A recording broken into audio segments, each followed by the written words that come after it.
àti ìpọ́njú àti òṣì àti wàhálà àti ikú tó kù náà kò ní kàn yín, kò ní kàn mí, kò ní kan olólùfẹ́ mi, kò ní kan ọmọ tí Ọlọ́run fún mi ní agbára Kristi. Gbogbo ẹ̀yin tẹ́ ẹ fẹ́ràn mi, ọ̀run yóò fẹ́ràn yín. Gbogbo ẹ̀yin tẹ́ ẹ sì fẹ́ àlàáfíà Nàìjíríà náà lórúkọ Jésù, àlàáfíà yóò jẹ́ tiyín. Ó ní ẹ gbàdúrà fún àlàáfíà Jerusalem, tó bá ti fẹ́ yóò ṣì rere. Ẹ ti rí warning tí mo ní pé mo rí warning ni. Mo ní warning, my warning goes to, because when somebody send message, when I see things, ẹni tó bá ti ṣe nǹkan, ẹni tó bá ti ṣe lábẹ́gẹ́ o. I've been calling people's name in Nigeria. When I came to this social media, I brought my own issue, what they have done to me. Kò sẹ́ni tó máa jẹ́ ẹbí ẹ̀ tí n bá jẹ́ ẹbí àwọn èèyàn kan. Wọn ò ní gbàdúrà nǹkan tó ṣe fún mi kán ṣe fún wọn. You getting me now?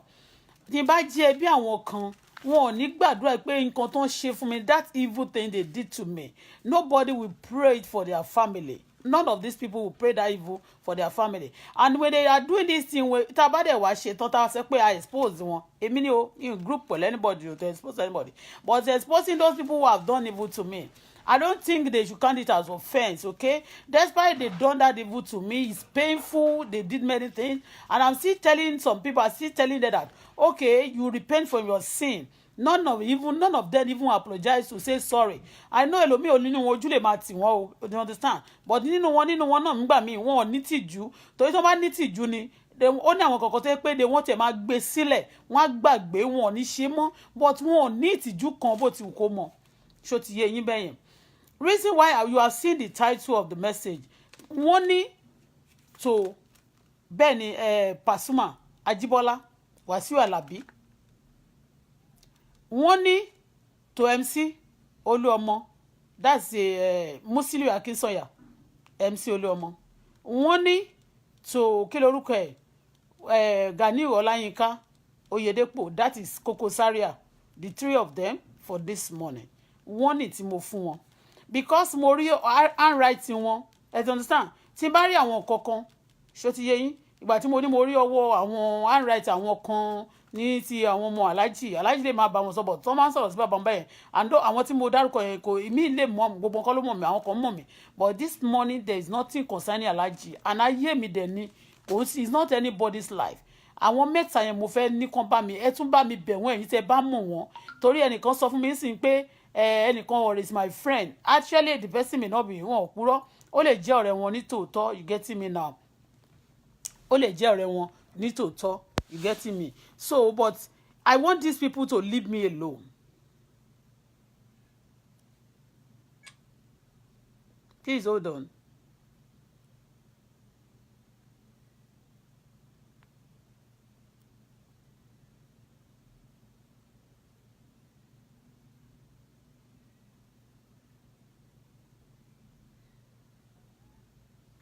Don't distract me for now.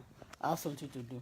So, Jibola, Paso, you know, when I'm busy mentioning àwọn èèyàn tí mo dárúkọ àwọn èèyàn gan lórí kinní mi tí mo dárúkọ wọn gan, mo sọ reason tí mi ò fi mẹ́sì Paso, tí mi ò fi sọ̀rọ̀ Paso púpọ̀. Reason is that ìjọ kan ó já mi sí ọ̀rọ̀ Màláíkà, ó já mi, ó tún sọ̀rọ̀ Àyìndé Wàsíù fún mi. Are you getting me? But ọ̀rọ̀ MC kò sọ fún mi because wọ́n jọ lẹ̀pọ̀ ni. Ọ̀rọ̀ Zaria kò sọ fún mi torí wọ́n jọ ń dùpù ni. Pasuma náà is not a good person, I'm telling you. Ó lè good sáwọn kan o, but wọ́n máa rí tẹnìkan náà máa sọ àrítẹni mọ̀ wí ni. Paso like to group and he like to spoil things. Ó máa ń like kó máa ṣe bí ẹni tó nice, kó máa bá others jẹ́, kó máa sọ̀rọ̀ others. And he himself also, ó ní àwọn èèyàn tó máa ń ṣe burúkú fún, ó láwọn èèyàn tó máa ń scam. He's also a scammer. I'm telling you. I told you, if not a scammer, how can he collect my money later he gave it back to me? He gave me the 1 million tó gbà lọ́wọ́ mi gbà $7,000. He asked me to borrow him the money. And I have reason to come this morning to warn them they should leave me alone. They should leave me alone. Pasuma, don't play game with me because I saw a lot of people you be sending. I know what. You know what? You know your daughter is here in Canada. You have your àwọn baby mama ẹ wọ́n wà náà tó ti bímọ fún ẹ tó níyàwó kankan. Wọ́n wà ní Canada and bíbá. Leave me alone. Okay? Because you guys, this is a law country, not a lawless country like Nigeria. Okay? Now, you playing on somebody's intelligence, you pretending to be a good person, but you are not. You collected the 1 million from me. That's $7,000 nígbà yẹn. Nígbà tí mo bẹ̀rẹ̀ sí ń pariwo pé máa gbé sínú paper, níwọ náà ṣe ìdá títí ẹ padà fún mi. All of you, you are bird of the same feather. So I don't talk about you, okay? Don't now be doing things. Kó máa believe pé o fẹ́ ràn àwọn kan ní South Africa, àbí láwọn kan pé kó máa bully mi, àbí kó máa send message to my work, kó máa send nǹkan kan sí mi, ipe mo ṣe nǹkan kan ní South Africa. I'm coming. Ṣé mọ̀ pé olórí àwọn olè, àwọn tó ń rob, they said they arrest some people, guys in Dubai, that is robbing. I know very soon they are going to arrest some people also in South Africa that they are robbing.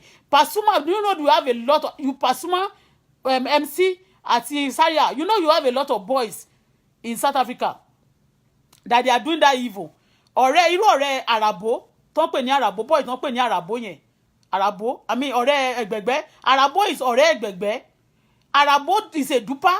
Sunday Oduyale is a duper. I will show their face now. Because Sunday yẹn happen to me, know, because I live in Johannesburg before. Happen to know him.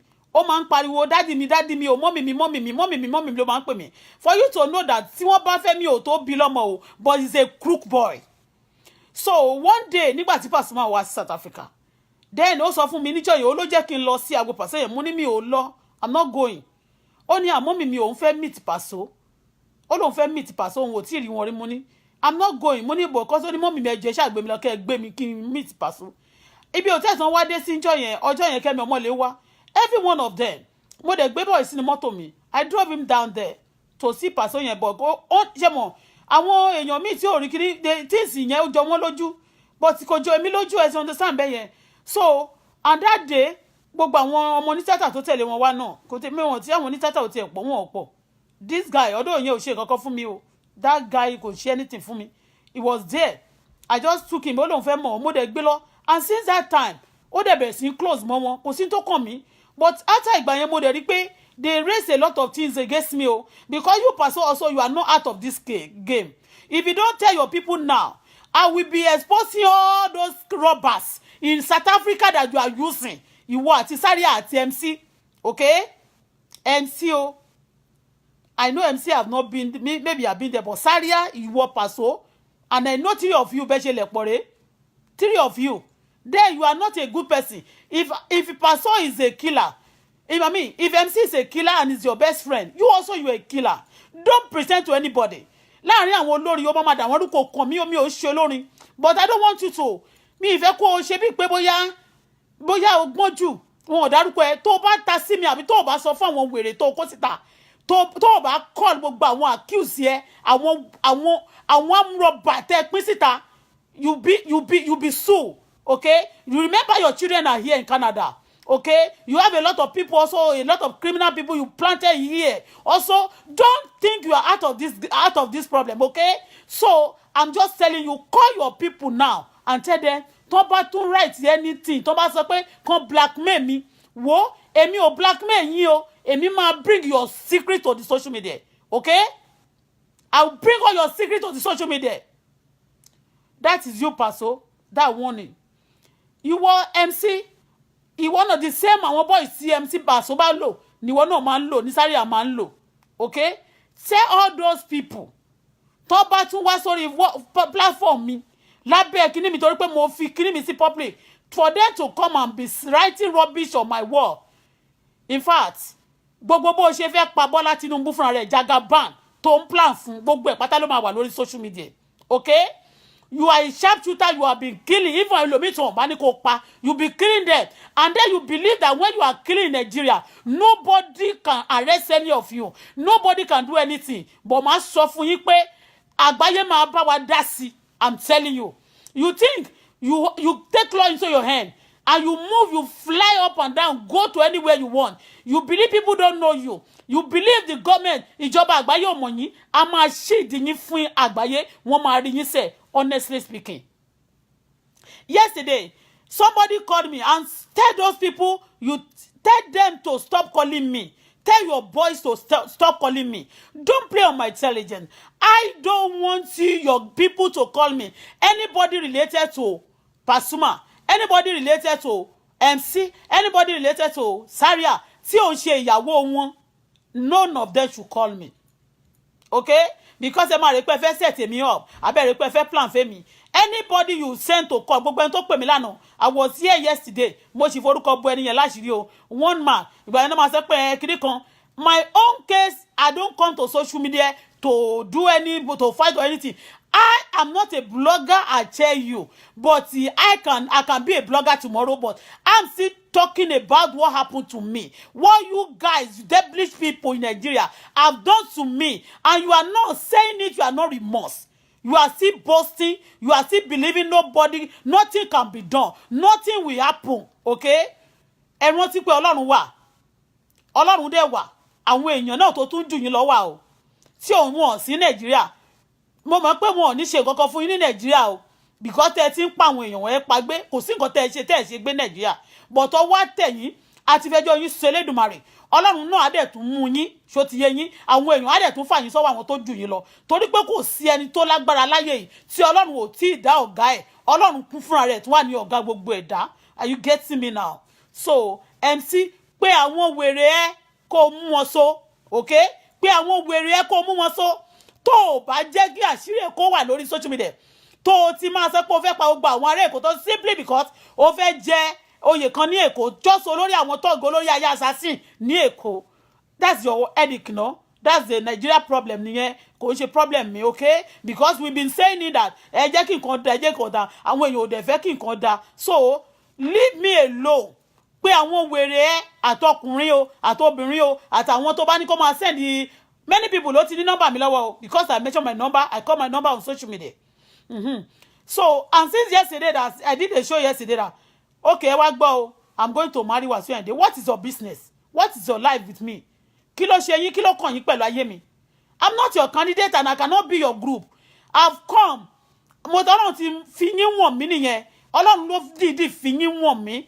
Going to your show. Kò ń ṣe pé ṣẹ̀ṣẹ̀ bẹ̀rẹ̀ show. So ti yín going to your party. Kì í ṣe pé ṣẹ̀ṣẹ̀ ń ṣe party. But Ọlọ́run kàn lọ fi yín wọ̀n mí ni. Ó jẹ́ n get close to you and I now see your secret. So ti yé I don't regret. You getting me? But ẹ̀yin ni kẹ́ regret pé mọ̀ mí.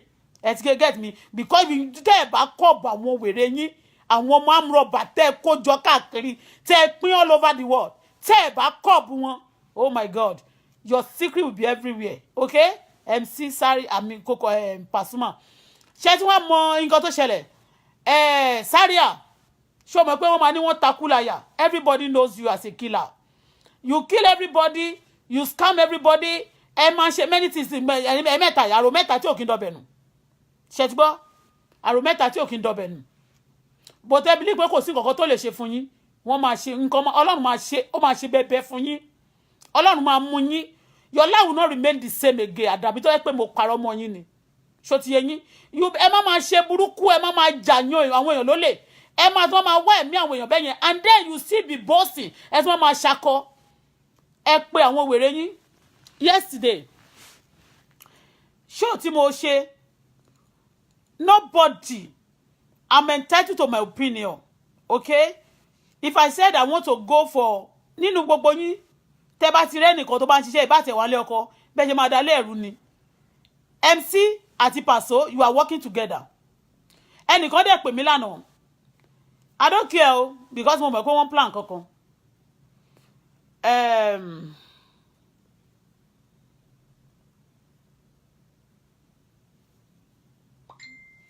this boy tó pè Sunday ó ní mo sọ ayakila ló ń ṣe iṣẹ́ ayakila ní ọmọ Nàìjíríà ní but iṣẹ́ ayakila ló ń ṣe ní South Africa o tó máa ti scam àwọn èèyàn tó máa lọ pa wọ́n ó máa ń pààyàn ṣó ti rí many people die in South Africa èkejì náà ń pè ní àràbó yẹn òun náà wà lórí bíbà àràbó yẹn mo ti rí wọn ńgbà tán jọjọ comment kìíní lánàá but kò tí ì ta sí mi tààràtàrà but ìyá ẹ pé wọ́n ọ̀rẹ́ àràbó jẹ́ ọ̀rẹ́ Ṣeun Ẹ̀gbẹ̀gbẹ́ jẹ́ ọmọọṣẹ́ Pasuma later ó ní Paso ṣe nǹkan kan fún un ó lọ sọ́dọ̀ ó promote Màláíkà náà you understand so all those things tí àwọn Ẹ̀gbẹ̀gbẹ́ yẹn ṣe mí ò sọ̀rọ̀ Ẹ̀gbẹ̀gbẹ́ o I'm not talking about Ẹ̀gbẹ̀gbẹ́ all these people sending them but they are pretending bí pé wọn ò mọ nǹkan kan tó bá ti sọ̀rọ̀ Àyìndé báyìí wọ́n máa ṣe pé kiri kan òun náà ló sọ̀rọ̀ Àyìndé fún mi gbà yẹn o mo dẹ̀ ń gbọ́ nígbà tó ṣe pé ó béèrè dáadáa ni àbá ti sọ fún ẹ àbá ti já ẹ tán ìwọ́gọ́ lè ní ẹ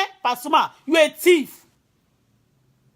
ọ̀rọ̀ tí mo fi respect ẹni pé ó ní pé kẹ́mi ṣọ́ra fún Wàsíù Àyìndé o Wàsíù Àyìndé ni mo fẹ́ rí ok mi ì fẹ́ rí ọ̀dọ̀ tẹ́ bá ti gbogbo èèyàn lẹ́fẹ́fẹ́ o gbogbo èèyàn tẹ́ bá ti rí báyìí tó wó bá ti lè wà lọ́yẹ̀ tó bá ti gbé mọ́tò tó da tó bá wà nínú ìbò lẹ́fẹ́fẹ́ o ritualist Pasuma ritualist you are say ritualist you collected my money after 2 months o kówó yẹn padà fún mi tó ló I mean after be 2-3 months o kówó yẹn padà fún mi owó tí mo kó fún ẹ dọ́là tí mo kó fún ẹ gangan padà ló kó padà fún mi dọ́là tí mo kó fún ẹ gangan padà after 3 months ó dẹ̀ wá yá owó yẹn lọ́wọ́ mi ọjọ́ tó yá owó lọ́wọ́ mi ó ló fẹ́ fi tú ọ́fíìsì ṣe pé kí n jọ kí n yá mi tí help wọrí o pé mo promote mo help àwọn èèyàn mo ní mo ń promote ní ó ní o máa fi 100,000 sí 1 million yẹn tí n bá yá ẹ mo ní kó má wọrí tó bá ti yá má fi 1 million sí to God who made me ní ọjọ́ yẹn kò sí owó yẹn ní ọwọ́ mi at that night because ẹnìkan Basirati lòun fẹ́ ṣe birthday ní Nàìjíríà kẹ́lẹ̀ mọ́ pé they all work together Basirati lòun fẹ́ ṣe ìyàwó Bọ̀dé ó sì lòun fẹ́ ṣe birthday ní Nàìjíríà tó ti pé ọkọ mi wọn ò mọ́kọ́ mi rí o because I believe that they are human being tí mi ò mọ̀ pé ẹranko ni wọ́n they are just planning to set you up then no ó ti pé ọkọ mi lẹ́yìn tí mo ti kó padà sínú ilé tí èmi àtọkọ mi ti settle padà ó ti pé ọkọ mi pé òun fẹ́ ṣe birthday òun dẹ̀ fẹ́ kémi wá síbẹ̀ mo ti ra ticket owó tí mo fẹ́ mú lọ Nàìjíríà nìkan ló wà lọ́wọ́ mi mo dẹ̀ ti mo wá sọ fún mo ní mò ń bọ̀ Nàìjíríà I don't have this money that day mi ti ẹ̀ sọ pé mi ní owó yẹn FJ mi red colour FJ red colour mi lára àwọn mọ́tò mi tí mo máa ń rà tí mo máa ń túnṣe ní máa ń tà ní mo gbé lọ fún bọ̀bọ́ kan tí wọ́n ń pè ní Ike ó máa ń ra mọ́tò lọ́wọ́ mi náà tí n bá ti ṣe bọ̀bọ́ yẹn wà ní ó ń ta oúnjẹ raw food ní South Africa ni mo gbé lọ fún Ike ní Ike kó owó mo ní kò nídìí 1 million but kó jẹ́ bí dọ́là kó bá mi fi sí dọ́là ó dẹ̀ kó dọ́là yẹn fún mi mọ́tò mi ni mo lọ gbé dúró mo wá ní torí mo máa ń gbé mọ́tò fún bọ̀bẹ̀ ní ó máa bá mi tàgbà mi ò máa rà ni mo lọ gbé fún pé ẹni lóhun ò dẹ̀ bèrè owó lọ́wọ́ mi rí o ni mo lọ fi yá owó yẹn mo wá sọ fún Àìkí pé tó bá fẹ́ ra mọ́tò yẹn náà kó tàbí kọ́sọ́ láwọn ọ̀rẹ́ tó ń tọ̀ náà ní gáràjì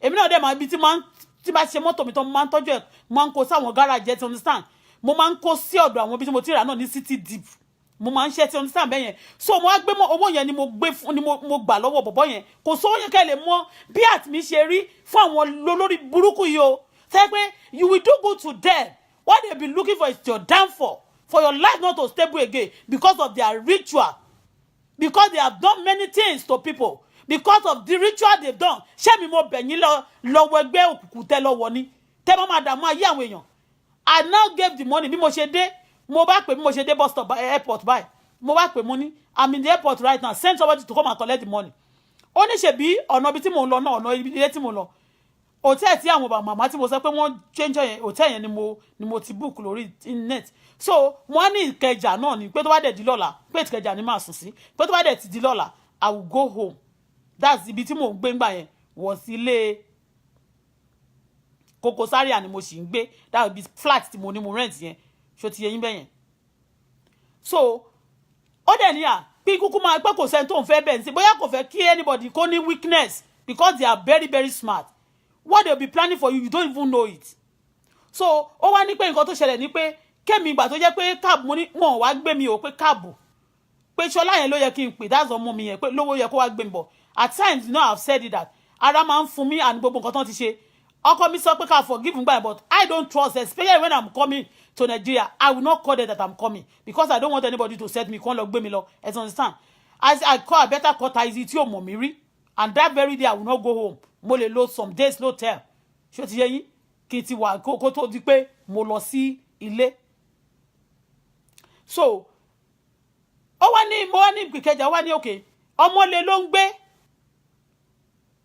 a máa kúrò níbi ọ̀nà ọbẹ̀ yẹn a lè gba ọ̀nà ọbẹ̀ yẹn náà dé ọ̀nà hòtẹ́ẹ̀lì yẹn ṣe ti understand mo dẹ̀ ní oníkíní kíta ẹtí yẹn gbé mi ṣó ti yé yín pé kó dẹ̀ kí n dẹ̀ kó sí kíní fóun pò máa dúró sí iwájú ọmọlé yẹn mo dẹ̀ lọ kówó yẹn fún ó dẹ̀ ní mo ṣe ẹjọ́ yẹn bọ̀bọ̀ tó ń pè ní kí lorúkọ ẹ̀ manager yìí ó wà lẹ́yìn ẹ̀ ó dẹ̀ ní mo ṣe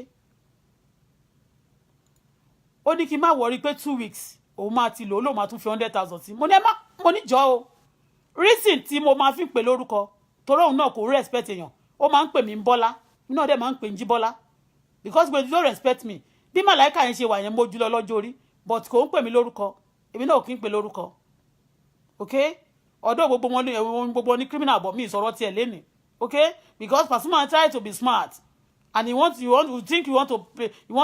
to disturb me I disturb you okay so mo sọ pàgbò tó fẹ́ yìnrìn lọ tí n bá quiet tí mo sọ pé mo gbé ọ̀rọ̀ yín sílẹ̀ tẹ́ bá lè fẹ́ gbé ọ̀rọ̀ kan máa tú gbogbo yín máa tú ẹ gan máa tú ẹ àti ìwọ màláìkà mi àti ìwọ mi sọ̀rọ̀ màláìkà sí tí o mọ̀ pé Paso mi ò sọ̀rọ̀ ẹ ọ̀rọ̀ owó yẹn mo fẹ́ sọ nsìn then ó dẹ̀ ni mo dẹ̀ ní kò tọ́ pé ó ní 1 week ló máa fi lò àbí 2 weeks ó ló highest 2 weeks ó máa fi 100,000 sí mo ní má fowó sí o don't bother to put money for me interest mo ní no ṣe ti rí nsìn mọ́tò yẹn mo rà mo máa tà ni but at that moment gan mo lè má ti tà because that car gan tó jẹ́ FJ yẹn ọmọ mi like gan I have to torí ngbà tẹ́mi ti sọ fún bọ̀bọ̀ yẹn pé mo tún wá dá bọ̀bọ̀ yẹn pé 2 weeks gan torí 2 weeks òun dá fẹ́mi yẹn náà lèmi dá pé tó bá ti kó máa kàn kó padà ṣó ti yé fún bọ̀bọ̀ yẹn so but 2 weeks yẹn bọ̀bọ̀ yẹn gbà tí ò rí bọ̀bọ̀ yẹn wá sọ fún mi pé òun máa ta o meanwhile my baby love the car gan that FJ yẹn ó love ẹ̀ nínú mọ́tò so mọ́tò tọ́mọ mi bá ti love mama sọ pé mo máa rà míì láti fi replace ẹ̀ kí n tó tà ni you understand so this guy was not telling me òun fẹ́ ta mọ́tò yẹn pọ̀sọ́ òdẹ̀ tí fún mi lówó yẹn mo wá rí pé kò fẹ́ fún mi lówó mọ́ nọ́mbà tó fún mi gbogbo nọ́mbà ẹ̀bí 2 mẹ́ta tó fi máa ń pè mo kàn rí pé kò lọ ní ṣé ti understand ìwé tó wà lọ nínú ẹ̀ ọmọ ẹ̀ tó ń jẹ́ Wásílà yẹn ó wà ní Canada bíbáyìí tóun náà já dúró torí ẹ máa pàtàkì ara yín tẹ máa purọ́ tẹ máa sọ gbogbo liability yín tẹ máa sọ di tìjọba ìyá ẹ̀ òṣèmí ni ọmọ yẹn náà ò dẹ̀ ṣẹ̀mí because ó ti bú mi rí o but kò ṣẹ̀mí mo kàn rí pé wọn ò mọ kankan kẹ́kọ̀ọ́ máa dà àwọn ọmọ yín kẹ́ máa ṣe òṣì kán máa ṣe ránù it will come back to you whatever you sow you will reap it. ọmọ ẹ̀yẹn Wásílà ó máa bẹ̀rẹ̀ sí bú mi kí ló dé gan tẹ́kọ̀ máa pèèyàn tí ò bá fẹ́ yín ṣẹ́kìrì ni èmi nìyẹn o that's what they do láti blackmail ẹ. mo bẹ̀rẹ̀ sí fẹjọ́ ẹ̀sùn àwọn àfáà ẹ̀ àwọn tí mo ṣá mọ̀ mo lọ sọ́dọ̀ sáré àyẹn ìgbà yẹn gan MC mi ò tiẹ̀ ń bá sọ̀rọ̀ púpọ̀ mi ò tiẹ̀ ń bá MC sọ̀rọ̀ to be candid I don't talk to MC sáré àní mo àti bàbá kan tó ń pè ń sọ̀kú oní slate ẹ bá mi wò ó sáré àbá mi sọ fún ọ̀rẹ́ ẹ o kó bá mi sọ fún un nísìnyí o kó fún mi lọ́wọ́ mi 2 weeks ló pè ìgbà yóò ti di bí ó ti ń going to 2 months ó ti wá di pé kò gbé call mọ́ ń sìn ìgbà míì mo máa lọ jókòó síwájú ilé ẹ̀ báyìí ní ọmọlé yẹn màá wá páàkì síbẹ̀ màá máa jókòó dé bóyá ó máa kọjá wọ́n lè lọ àwọn ọmọ iṣẹ́ mi lè wà wọ́n lè sọ pé ó lọ Ìbàdàn ó lọ wà ní Òṣogbo ó wà ní kinní kan ó dẹ̀ lè wà ráńdò you understand gbà tí mo bẹ̀rẹ̀ sí sọ pé máa gbé owó yẹn tó wá rí pé mi ò kí ẹ̀ tó ti send àwọn èèyàn sí mi wọ́n send àwọn èèyàn oríṣiríṣi bóyá kó máa ṣe bíi pé kó máa sọ pé wọ́n ń tòsí èèyàn mo kàn wé pé àbíwèrè làwọn ilé èmi ò máa ràn yín tí mo yáyàn lówó mo sọ fọ́kọ mi nínú ilé o tí n bá fẹ́ lọ sí patí ńgbà míì tí wọ́n bá pè mí nígbà tí Paso wá sí South Africa yẹn tí bá ní mi lọ ṣé mo pé ńgbà yẹn sìn èmi àtọkọ mi a separate for years be like 3 years lẹ́yìn lẹ́tà wa ti settle torí àwọn èèyàn máa sọ pé ṣèbó sọ pé báyìí pé òun wà ní ohun òsílẹ̀ ọkọ we separated for some time but ní gbogbo àyẹn náà tí wọ́n bá padà dé tí wọ́n bá pè mí sí patí sọ ní kí n ká lọ má ní mi ò lọ especially party Paso yẹn tó bá wá South Africa yẹn má ní mi ò lọ party yẹn ọkọ mi ló máa tún sọ fún mi pé kí n má wọrí pé ó máa fún mi lówó á ní kí n lọ because they will be using call wọ́n máa disturb mi ní tọkọ mi máa bẹ̀rẹ̀ kí ni mo ní wọ́n ní kí n wá lọ síbi kan pé báyìí mo ní mi ò lọ á ní wọ́n kàn ń pọ́n ẹlé ni but those time kò mọ̀ pé gbogbo àwọn boys yẹn náà they are all criminal ọmọọṣẹ́ wọn ni because àwọn èèyàn méjì tó jẹ́ criminal tó bá ti pàdé báyìí wọ́n máa mú wọ́n ṣe máa ríre mo kówó yẹn fún Paso kò kówó sílẹ̀ mọ́ o ló bẹ̀rẹ̀ sí bú mi lọ́mọ ẹ bẹ̀rẹ̀ sí bú mi ọmọ ẹ̀ obìnrin ṣàtọ̀ ọmọ gẹ́ẹ̀sì ọmọ ẹ̀ ló ṣàmà máa gbé kọ̀ ló máa bú mi níwọ̀n ọjọ́ tó bá ti wù ló láti gbé kọ̀ gbà tó wà ní pé mi ò kán náà mi ò worry because ó máa wò pé mi ò ní fẹ́ kí ọkọ mi gbọ̀mùnà èmi kò sí kò tẹ́ mi ṣe tí ọkọ mi ò mọ̀ àná dẹ̀ mọ̀ mi tí n bá lọ sí pàṣẹ náà bá ní mo yáyàn bí mi ò tiẹ̀ tí sọ fún bá ní mo yáyàn lówó bóyá lọ́wọ́ mi ó ti gbà mí gbọ́ because more plain, this is me for you. But I never knew that. Gbogbo wọn, they are all criminals. Tó bá dá nǹkan ẹrú tó, wọ́n wá fẹ́ set ẹ sínú game. Ó pé mo ì máa sọ ẹni tó pè mí lánàá. Ẹni yẹn dárúkọ Paso, ó dẹ̀ dárúkọ MC. That's why gan ni mo fi mọ̀ pé I don't want anybody to rope me, and I will play voice record this morning. I will play it. I don't want anybody to rope me, and I don't want you to me ò fẹ́ kẹ́ fi mí sára gbogbo fracas tó ń ṣẹlẹ̀. I'm coming. Ẹjọ́ tó wà wájú Ọlọ́run kọjá ẹjọ́ sìgá àti gbó. Èmi ni mo wọ́n nà, èmi mo mọ bí tára ti ń ro mí. Èmi mo mọ nǹkan tó ṣe mí. So people should not come and be adding more problems to me, okay? Ó gbowó lọ́wọ́ mi, mi ò dárúkọ ẹ, mo tún sọ pé torí pé o sọ̀rọ̀ fún mi, ṣé ìwọ jẹ́yàn gidi ni? Gbogbo nǹkan tí Sáré àṣẹ fún mi nínú ilé yẹn, táwọn Bísọ́lá ṣe yẹn, tí gbogbo wọn ṣe, ṣé mò ń sọ fún ẹ, ṣé ìwọ yẹn? Ṣé ìwọ, are you out of it, Paso? Jíbọ́lá, you are not out of it. I just want, mo kàn wò pé ọ̀rọ̀ kan tó sọ fún mi ní ọjọ́ kan ni mo kàn fi ń wò mọ́ ẹ lára. But ìwọ náà ńkọ́ nígbà tó sọ̀rọ̀ fún mi ní ọjọ́ yẹn, ṣé ìwọ ò padà wá ọ̀rọ̀ tó sọ yẹn ò padà wá ròpọ̀ ara ẹ náà ni? Ṣé ìwọ ògùn ò jẹ́wọ́ mi àbí mi ò náwó fún ẹ separately? Tí bá ti ń náwó fún ẹ lórí stage báyìí tó bá ní ìwọ ibi tí wọ́n pretend dé, wàá máa ní kẹ́mi kówó yẹn wá, kẹ́mi má ná fún ẹ lójú wọn, kẹ́mi kó wá kí n kó sápò, mo kó 150,000 dání, wàá ní oye báyìí nìkan ná fún ẹ o, màá ní òkè ṣáà fún mi lówó mi, ṣé o fẹ́ kí n náwó báyìí fún ẹ? Òkè mo ní màá ná fún ẹ, ṣáà fún mi lówó mi padà. Even ọjọ́ tí Jacuzzi ń ṣe birthday tó ń ṣe wedding. And you be pretending that you are good. Wọ́n dẹ̀ máa dà wọ́n rú, ìwọ ló máa sọ pé gbá, ìwọ ló máa sọ pé àwo, just because àjẹgbodò ẹ̀ ń wẹ̀ ní kúra. Just because you want to bring some people down. I'm not talking to bring anybody down. But ẹ̀yin gọ́gọ́ lẹ máa ń rí èèyàn, tẹ́ máa ló ti wà lókè báyìí. You jealous? Ẹ máa ní wọ́n oppress yín. You Paso, ó máa ní wọ́n oppress ẹ. Wọ́n máa láwọn èèyàn oppress ẹ. Are you not oppressing other? Onírọ́. Ìwọ ló máa ń kọ́lé alájà old dread. Ló máa ń kọ́lé síbi tó jìnà. Are you not sending your afa borokini sínú ilé mi kó máa wo gbogbo design inú ilé mi ló ra ilẹ̀ kan bóyá tó tọ́ ni bóyá wọ́n ló kọ́ ilé tó wà lọ́mọ́lé design ilé mi kọ́ ló fi kọ́. Èmi àti ẹ ṣe àjọrogún ni kí ni mi ṣe fún yín? Mi ò ṣe hooligans bí tẹ now. Mi ì dẹ̀ respect ẹ tó ṣe mo dárúkọ ẹ ni. Respect mo tẹ̀ wọ́n ná fún olè. Olè ní ẹ̀ now.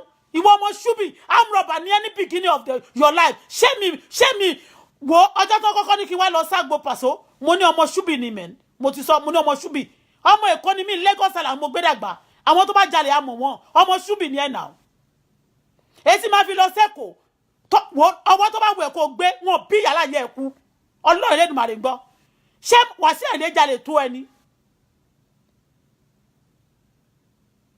ó wá dìde ó wá ní káwọn kan ní South Africa kó máa blackmail lórúkọ mi kó máa sọ pé wọ́n èmi Sunday tí mo ti ẹ̀ ṣe fún Sunday ó máa ṣàlàyé because you know I'm looking at you àwọn tó pa máa lísì wọn láàárọ̀ yìí olórí burúkú why are you wicked? Mo kó wọn ó gbowó lọ́wọ́ mi after tí mo bẹ̀ sí Bọ̀rọ̀kìnní máa wálé mi àlùṣùkú náà ó ti pàdé Bọ̀rọ̀kìnní nínú ilé mi rí màá tún dé náà wá ti ń wọlé báyìí wọ́n lè máa sọ fún mi pé ń bọ̀ màá tún máa sọ oúnjẹ wọ́n láwọn wà ládùúgbò mi o àwọn fẹ́ kí mi irọ́ ni wọ́n sí ládùúgbò mi wọ́n máa Paso máa dẹ̀yàn sí mi báyìí ni Paso máa dẹ̀yàn sí mi báyìí ni tó máa ní káwọn àfáànà kan wá máa kúnlẹ̀ òṣì níwájú lé mi kan máa sọ pé wọ́n nídìí gbá wọ́n nídìí kọ̀ọ̀kan nínú mọ́ṣáláṣí Bọ́lájí tó download mi tó wá gbẹrù lórí mi nílé ṣé kìí ṣe ọmọṣẹ́ ẹ̀ ni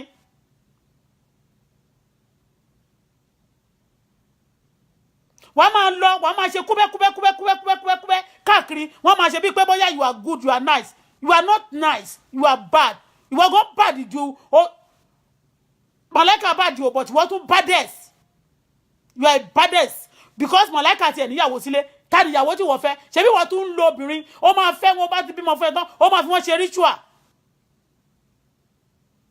ìyàwó tó ẹni tó kọ́kọ́ gbé ẹgbòkè láàárọ̀ ayé ẹ̀ níbo ló wà ìyá tó bí Wásílà tí wọ́n ọjọ́ tí mo ra mọ́tò fún ọmọ mi ṣebí wọ́n náà lọ ní Wásílà ń ṣe birthday ìwọ náà lọ ra mọ́tò fún Wásílà kí ni mo ṣe fún àjọ ṣorogún ni ọjọ́ tí ọmọ mi ṣe ìyàwó tí mo ṣe fún tí mo lọ ra mọ́tò fún ìwọ náà ló lọ ra bóun náà ṣe lóun lọ ra Toyota kan tó gbé fún Wásílà nìyẹn tó gbé sórí social media tó ń tag mi èmi àti ẹ ṣorogún ni ilé tí mo kọ́ yìí náà design lé mi oníkan máa wò wọ́n wọ kí ló kọ́ èmi àti ẹ.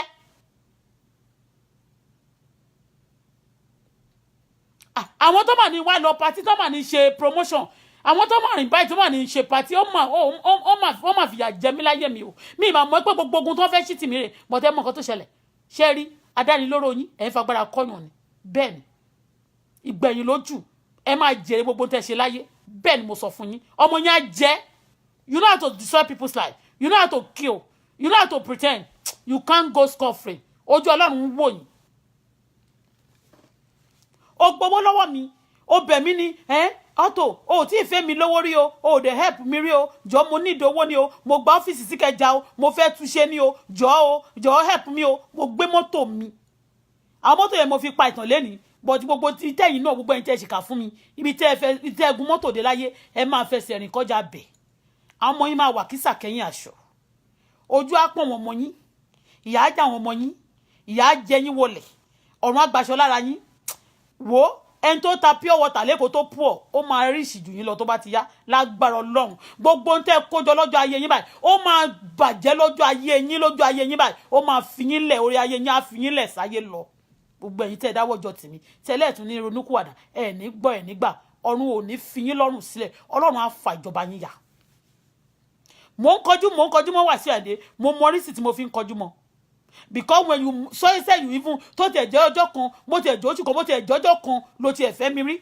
when somebody are doing this to me mo mọ nǹkan tóun náà ṣe tó fi gbà mí bẹ́ẹ̀ ni mo mọ nǹkan tó ṣe tó fi gbà mí mo mọ nǹkan tó ṣe fún mi tó jẹ́ good mo mọ nǹkan tó ṣe fún mi tó jẹ́ bad but ìwọ pàṣọ yìí you are so pretend kú you are a thief you are a scammer you are a terrorist as well.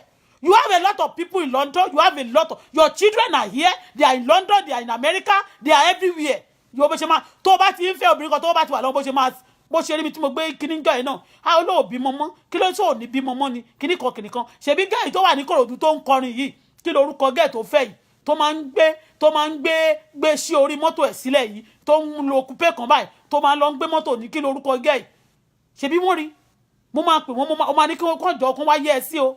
Ó máa bẹ̀bẹ̀ ni wọ́n ní kí n jọ wọ́n yẹ wọn sí àwọn òléyàn tẹ́ni ní ṣíkí níbà ọkọ mi máa ní wọ́n ń pọ́n ẹlé ní lọ màmá lọ yẹ wọn sí o olórí burúkú kan mí náà wọ́n máa sọ.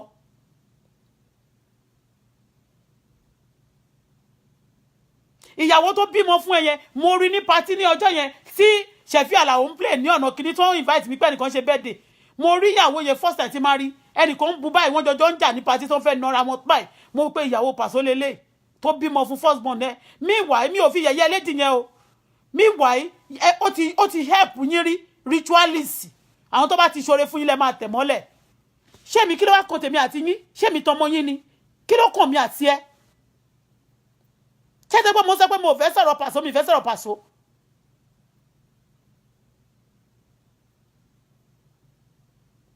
You collect mọ́tò yẹn ó di èèwọ̀.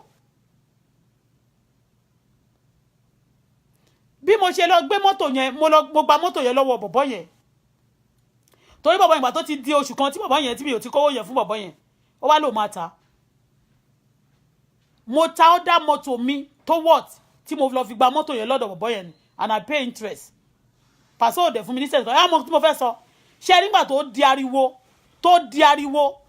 di ariwo gidi tí ọ̀rọ̀ di ariwo owó tí mo kó fún Pàṣọ ó mà ló kó fún mi padà o $7,000 bí mo ṣe dì mọ́wọ́ báyìí ló dì mọ́wọ́ bóyá lọ fi ṣògùn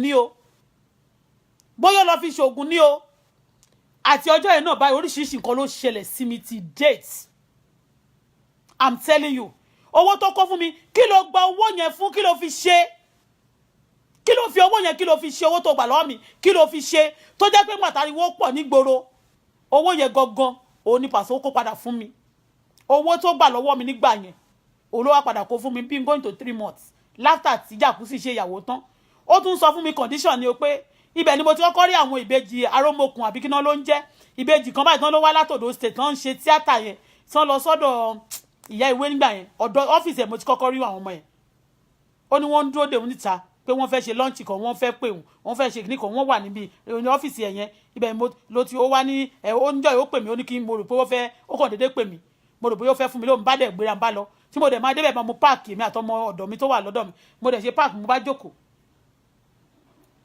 mo bá dẹ̀ jókòó ó wá ní wọ́n lówó ẹnìkan wà lọ́fíìsì ẹ̀ ó dẹ̀ ń bọ̀ mo ṣáà pé àwọn ọmọ ọ̀dọ̀ ẹ̀ wọ́n lọ wọ́n ń bọ̀ òdì wọ́n máa lejú èso ti ẹyin kò sí tó kàn mí but later tí mo wọlé wá ní òun fẹ́ invite mi sí jacuzzi party ní pé kí n gbaṣọ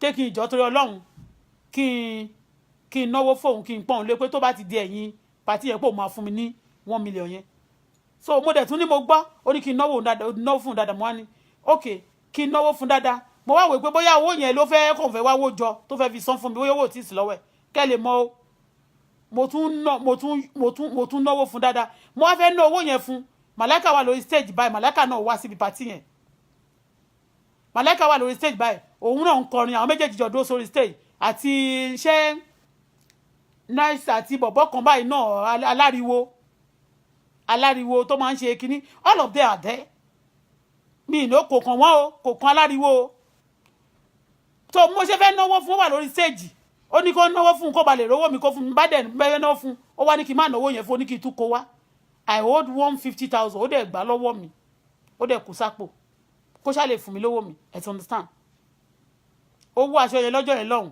aṣọ pati jàkútì kò gbà lọ́wọ́ mi àti gèlè yẹn mo ṣàwò pé mi máa gbowó mi mo tún rẹ́rìn kàkà pàtó mo tún dé pati ẹ̀ mi ò tún ṣe bíi pé ó ti máa treat mi ó ti bú mi ọmọ ẹ ti bú mi ọmọ ẹ náà wà ń bẹ̀ just to get my money ó dẹ̀ kówó yẹn fún mi owó yẹn gangan ní Paso kó fún mi padà $7,000 ẹjọ́ kí ló fowó yẹn ṣe torí aláfẹ́ dárúkọ ẹ̀ ó tún bẹ àwọn ṣeun àwọn ọmọ ọ̀rẹ́ ṣeun ẹ̀gbẹ̀gbẹ́ ọ̀rẹ́ iye tó lóhun àràbó tó jẹ́ pé ṣe scammer ó ti gbá mi ná gẹ́ẹ̀kan lọ ní ọgẹ́ yẹn lómi lady yẹn kí n má pè ń gẹ́ẹ̀ lady yẹn ọmọ ìyá oore ló pé òun náà tó ń jẹ gbogbo wọn báyìí Paso fẹ́ bá yé ẹ̀jẹ̀ ni ó ti download ẹ̀ sọ́wọ́ bọ̀rọ̀ kìíní wọ́n máa ní kó wá joyè ó ń gba 1 million wọ́n gbowó lọ́wọ́ ọ̀jọ́ra wọ́n gbowó ọmọ yẹn wọ́n ló close mọ́ ọlọ́jọ́ra ọba ọ̀jọ́ra wọ́n gbowó lọ́wọ́ ọ̀jọ́ra wọ́n gbọ́pọ̀ ọba ọ̀jọ́ra síbẹ̀ oríṣiríṣi ẹ̀kọ́ mọ́ máa scam káàkiri kí ló dé ẹ̀dẹ̀ bá gbọ́dọ̀ jẹ́ àjẹ́ you know what I did a chat some days ago that àwọn celebrity ara àwọn celebrity tó ń ba Nàìjíríà jẹ́ lẹ́rí o kì í ṣe gbogbo wọn o but ara àwọn tó ń ba Nàìjíríà jẹ́ lẹ́rí o now nígbà tí wọ́n gba owó mi tán wọ́n gbé ogun tì mí ní àdúgbò mi mo kọ́ ilé kò ṣeé gbé fún mi mo lẹ́yìn tí mo ti ń sọ́fà tí wọ́n mọ̀gbà tí mò ń jìyà wọ́n bẹ̀rẹ̀ sí oríṣiríṣi àwọn èèyàn tì mí wọ́n dẹ̀ ní crowd wọ́n ní àwọn tọ́ọ̀gì àwọn èèyàn tó níyẹn tọ́ọ̀gì gbogbo tọ́ọ̀gì Nàìjíríà ẹ ṣáà lọ wò lọ́dọ̀ Paso gbogbo àwọn ayé assassin àwọn ayé kìlà Nàìjíríà pátápátá under Paso ni wọ́n wà I'm telling you under Paso ni owó yẹn ló kó padà fún mi after some time kò dẹ̀ fi ń tẹ̀ sí mọ́tò mi almost another mọ́tò ló go fún mọ́tò yẹn kí n tó lè lọ rí owó gba mọ́tò yẹn lọ́dọ̀ ẹni tí mo gbé sí yẹn I had to sell because ẹ mọ̀ pé ọ̀rọ̀ mọ́tò ìgbà mi ẹ̀ lè má tà ẹ dẹ̀ mọ̀ pé owó tí ó dẹ̀ owó yẹn ní South Africa ń gbà yẹn was about 100 plus 100,000 bí 120 ẹ ti understand bí 110 ẹ mọ̀ bí 110 but ẹ mọ̀ bí 100 bí ẹni yẹn máa fi owó tiẹ̀ bó ṣe máa calculate ẹ̀ fún mi ẹ ti understand bí 100,000 ẹ mọ̀ bí 100,000 nínú South Africa bó ṣe rí is a very big money ẹlòmíì ìjọmọ South Africa kò rí 100 kò rí 50,000 odidi rí so another car go for that car before I could get that money nígbà yẹn tó owó fall nígbà yẹn tó fall bàjẹ́bàjẹ́ 100,000 mi ìṣàmọye tó jẹ́ but mo mọ̀ pé owó fall dáadáa nígbà yẹn débi pé kí n tó lè rí mọ́tò owó yẹn dá padà fún ẹni tó gba tí mo lọ fi mọ́tò mi dúró lọ́dọ̀ ẹ̀ tí mo fi dá mí ìwà àṣẹ Paso ò ní ìdòwó ó kàn fẹ́ scam mi ni àbí kó jẹ́ pé ó fẹ́ gba owó yẹn kó lọ fi ṣe iṣẹ́ burúkú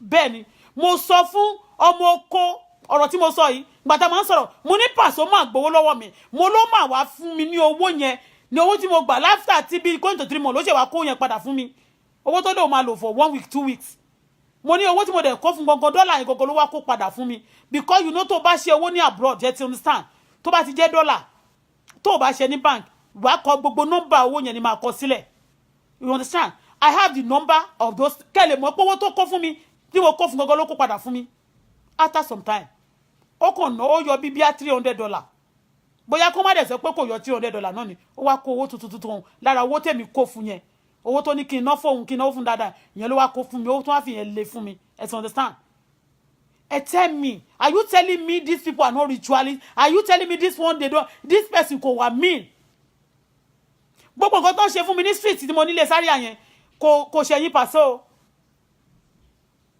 honestly speaking ó máa rè pé bóyá o là ṣe gbé ìwọ Pasuma ó máa rè pé wọn ò ní sọ̀rọ̀ ẹ̀ kí ni mo ṣe fún ẹ náà kí lẹ̀ṣẹ̀ mi kí ni mi ṣe fún ẹ mo gbalé nílé Paso mo àmì nílé Zaria mo sanwó ni owó mi ọdún méjì mo lò 7 months going to 8 months wọ́n kó ẹrù mi wọ́n kó owó tó wà lọ́wọ́ wọn wọ́n dẹ̀ fi lé rent ẹ dẹ̀ tún ṣòṣì and you said nobody can arrest you for this. What did I do? Kí ni mo ṣe fún yín náà?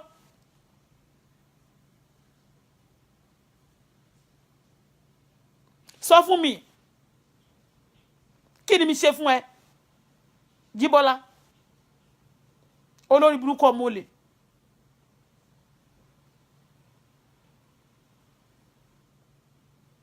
Ó lọ fowó ṣògùn ni. Mo sọ fún Máyẹn jẹ́ mo níṣẹ́ kì í ṣe fún lọ fowó ṣògùn. Máyẹn lòun ò ṣú ọ̀pọ̀ lọ fowó yẹn ṣògùn. Ìyẹn bàbá màmá tó wà ní Abẹ́òkúta pé kò ṣògùn pé ṣògùn báwo. Mo ní owó tó gbà lọ́wọ́ mi ló kó padà fún mi.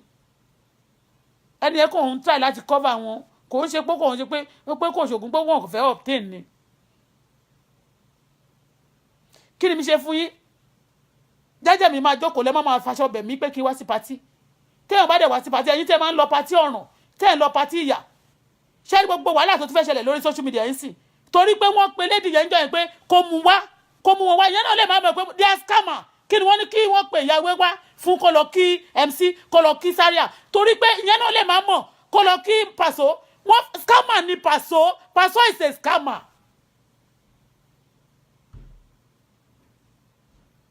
Ìpọ́pọ́sẹ̀ torí ẹ̀ ni ò ṣe marry because iṣẹ́ scamming ló ń ṣe lójú correct ni. Wọ́n máa ní kò ṣọ́rọ́wọ́ mú ni. Wọ́n máa ní ó lè lówó wò lónìí. Gbogbo àwọn ọmọọṣẹ́ àwọn ọmọ tó bá ti ṣiṣẹ́ fún Zaria wọ́n máa ṣiṣẹ́ fún Paso. Tó bá ti ṣiṣẹ́ fún MC wọ́n máa ṣiṣẹ́ fún Paso. Gbogbo àwọn ọmọ girls yẹn gbogbo àwọn ọmọ tó ń pèrè àwọn blessing yẹn tó jẹ́ ọ̀rẹ́ kìíní náà àti gbogbo àwọn búkì yẹn àtàwọn ọmọ sọ́sẹ̀ gbogbo wọn yẹn gbogbo wọn ni ọmọ Paso ni wọn ọmọọṣẹ́ Paso náà ni wọ́n máa ń fẹ́.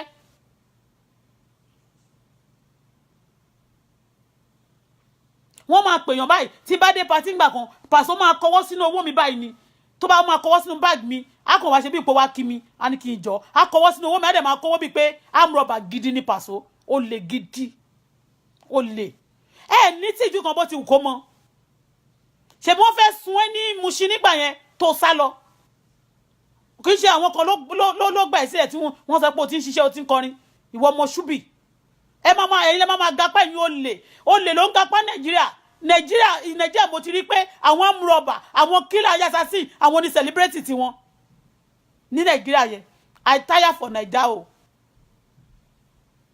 wá ní kí Sunday wá sọ pé with all what you did in South Africa what did I do ní ọjọ́ kan ìkan náà nínú wọn ní they don't like you in South Africa how can you like me èmi ò ṣe yáyákìlá mi ń ṣe ayásí mi ò ṣe òṣìbí tiyín mi ò ṣọlẹ ìwọ tó pé Sunday yẹn ó lè ní amúrọ̀bà ní tó bá amúrọ̀bà àkàìmọye àwọn tó ti lọ rọ́ọ̀bù tó máa yọjọ lọ rọ́ọ̀bù ní ọ̀nà Zimbabwe amúrọ̀bà ní all those time mo máa sọ fún wọn máa pè mí mọ́mí o mo ní èmi ò ṣe mọ́mí ẹ ó máa pe ọkọ mi dádì o mo ní mi ò ṣe dádì ẹ Ṣẹ́gun òun ló pa ló fún poison òun ló pe Ṣẹ́gun boy kan wà ní South Africa ó ti kú sí ìgbà tí mo kó South Africa náà ló kú kí ló pa wọn ni ẹ ṣe ló ní kidney problem Sunday ló wà lọ hospital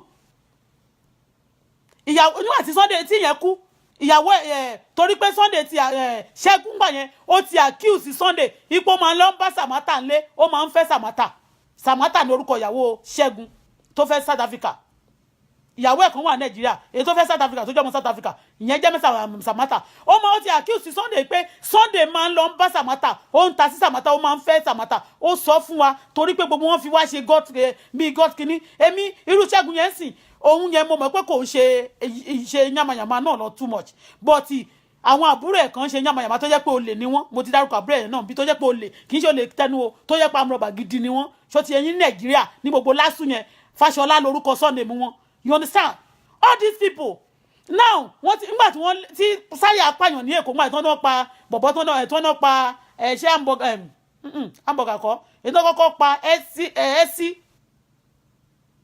tọ́nà kọ́kọ́ pa bọ̀bọ̀ ẹni tó kọ́kọ́ pa yẹn South Africa ni Zaria sáwá òun àti ìyàwó ẹ̀ Kudi tó lọ sí Pretoria ló sáwá gbogbo àwọn ọmọ tó ń bá wa ṣiṣẹ́ láwọn boys ọmọ tó ń bá wa ṣiṣẹ́ tó àwọn tó máa lọ ní àwọn boys tó máa bá wa ṣiṣẹ́ tó mọ́ bọ́kọ mi ṣiṣẹ́ wọ́n wà nínú àwọn tó máa náà fẹ́ lọ kí Màláìkà wọ́n fẹ́ lọ kí MC gbogbo àyẹ̀mọ́ wípé wọ́n fẹ́ lọ kẹ́ MC because mi wọ́n fẹ́ lọ kí Zaria mo gbé àwọn wo ni wọ́n fẹ́ lọ kí. And let me tell you that time yẹn tó sáwà yẹn náà ṣé mo ti kó lẹ̀ mo ti wà nínú ilé mi but those time ṣé mo sì wà nínú ilé ẹ̀ ṣàbẹ́sí ẹrù mi sì wà nínú ilé ẹ̀ owó mi ò tí tán you understand all these people ṣe ti di mẹ́tẹ̀ẹ̀ta wọn yẹn ṣe rí ẹ mọ̀ pé mo gbé ọ̀rọ̀ MC sílẹ̀ MC má pe àwọn ọmọ òṣè yẹn bó ṣe fẹ́ pa bó ṣe ń plan gan láti pa gbogbo àwọn tó fẹ́ pa lẹ́kọ̀ọ́ yẹn gbogbo ẹ̀ pátápátá ni wọ́n ti download fún mi okay gbogbo ẹ̀ pátápátá ni mo ti gbọ́ bó ṣe sọ pé Bọ́lá Tinubu gan sọ pé Òṣòdì wọn ò gbé ṣé o mọ̀ pé purposely o mọ̀ pé o jẹ́ kó Òṣòdì drop fún wọn oní Bọ́lá Tinubu kan fún ẹ lówó bí ti tẹ́lẹ̀ mọ́ àbí o ló máa assassinate ẹ̀ má jẹ́ kó rí ẹ pé ṣó ti gbọ́ gbogbo secret yìí máa mú wá síta.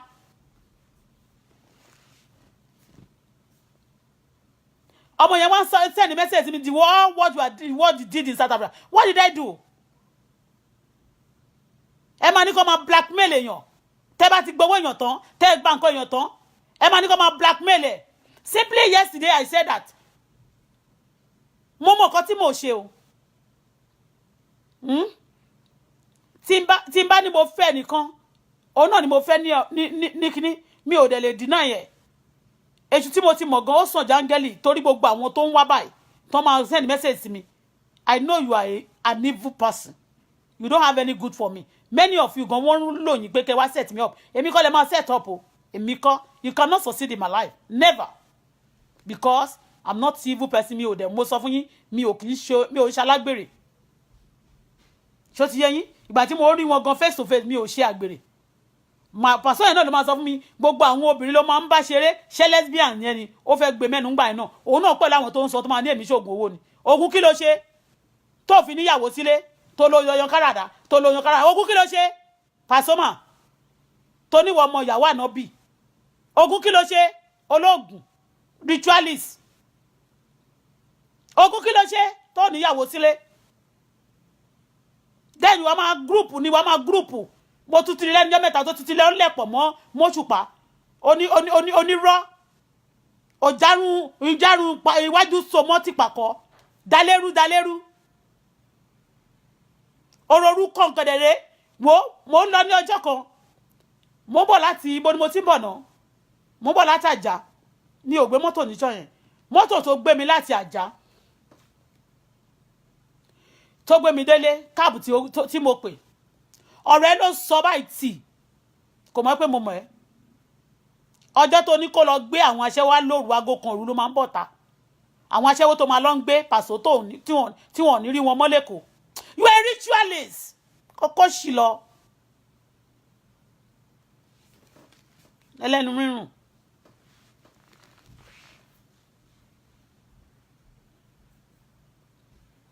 ìyàrá kan àtàbọ̀ tó ń gbé lọ́mọlé ń jọ yẹn níjọ́ tó wá pè mí pé kí n wá gbowó mi èmi àtọmọdọ̀ mi Bùsáyọ̀ lálọ́ ọmọ yẹn wọlé báyìí mo ní kó jókòó mo ṣe bí ṣe wọlé bẹ́ẹ̀ mo kàn rẹ́rìn ó ní gbà o kó dẹ̀ lọ sọ́gbò ìyá àjẹ́ gbogbo àwọn tó lọ rojọ́ fún pé òun ti gbowó kó tún lọ sọ fún wọn padà pé mo ti fún ẹ kí ló wá gbowó mi fún olórí burúkú bastard ọmọ àlè tí ò dábàá bẹ́ẹ̀ mọ̀ a máa ní kíní kan ní bàbá òun kíní kan ní bàbá òun aláìní tíjú ọmọ tó kú níjọ́ síná ọ̀dẹ̀ burúkú abalẹ́jẹ́ ó ń fọ́ gbogbo ìgboro wọ́n máa rò pé Àyìndé ló ń ṣe many of them mo mọrísì tí mo fi ń sọ̀rọ̀ Àyìndé because ó wà in position ó close mọ́ Jagaban ó yẹ kán ti wá gbogbo yín èwe kán ti wá gbogbo àwọn tó ń da Nàìjíríà rú ẹ̀yin lẹ́ ń dá gbogbo àgbáyé rú ẹ̀ ń dá gbogbo Nàìjíríà rẹ̀ tẹ́ gbogbo ẹ bá ti wá bí àwọn ọmọ òṣì yín ẹ máa plant wọn káàkiri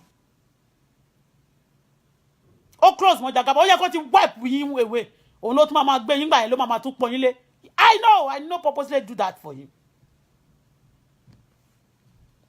Ọ̀tọ́ bá ṣe fún tán kọ́ báyàn lórúkọ jẹ́ pàṣẹ òlọ́gà apàyàn many people ló ti pa ìwọ MC gbogbo àwọn tó ń kú nìbàdàn yẹn tán ni wọ́n pa tán máa ní wọ́n sùn wọ́n jí wọ́n ní diabetes kan àwọn kan tán ní kiri kan fẹ́lẹ́ nìbàdàn ìwọ kọ́ ló pa olórí burúkú gbogbo ayé ló mọ̀ pé apàyàn nìwọ náà MC ìwà àti Zaria bọ̀ Paso ó ń dẹmọ apàyàn náà nìyẹn Paso ìwọ ẹ̀ṣẹ̀ MC ni best friend yẹ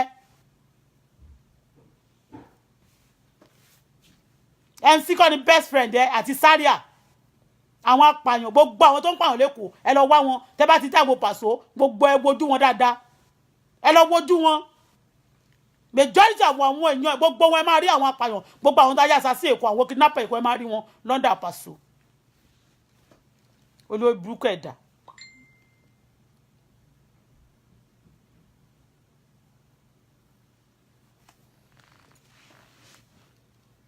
tó pé mo sọ pé mi ò fẹ́ dárúkọ ẹ ọmọ àníkà ọkọ̀ dìde ní South Africa ṣé gbogbo fóònù tí ẹ gbẹ̀gbẹ́ lọ jí kò ní fún ẹ lára ẹ̀ gbogbo fóònù tẹ máa ń lò yẹn tẹ̀yìn tẹ mú tẹ̀ ń lò ìwọ Paso àti Malaika kì í ṣe ẹgbẹ̀gbẹ́ ló máa ń bá yín lọ jí wá kí lẹ rí ṣe sí kèsì ẹ̀ ń sìn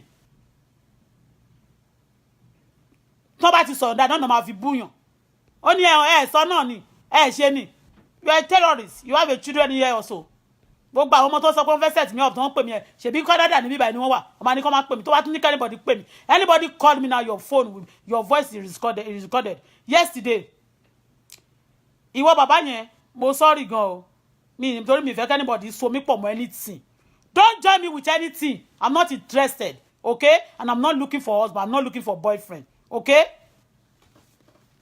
I'm not a prostitute okay. Mm-hmm.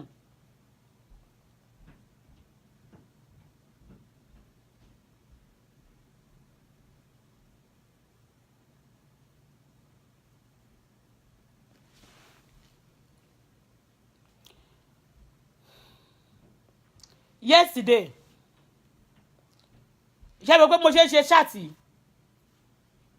many people called me in tó bá ṣe mí tí mo fi sọ kínní I'm not ready to befriend nǹkan tí MC gbà lọ́wọ́ mi ni kó fún mi padà gbogbo poverty mi tó bá ti gbà owó mi tó bá ti gbà ni kó fún mi padà okay owó tí mo ná fún ẹ sáré tí mo ná fún ẹ Paso mi ò sọ pé mo fẹ́ gbà kó ti owó 1 million tó gbà tó lòun yá ṣó ti yẹ yín mẹ́yẹn bọ̀ gbogbo committee MC gbà tí sáré àgbà tí wọ́n bá gbé fún mi mò ń gbé àṣírí wọn máa gbé yín wá sórí social media mo dẹ̀ máa pariwo yín náà ní títí ayé yín máa fi run bẹ́ẹ̀ ni tí àwọn èèyàn máa bá mi fi share ẹ bá mi share message tó máa bá mi fi share dọ́dọ̀ kán lè mọ gbogbo àwọn èèyàn tẹ́ ń pa ní Nàìjíríà you killing like kí ló dé. You want to turn everybody to talk. If anybody don't join your group, then you kill them. That is it.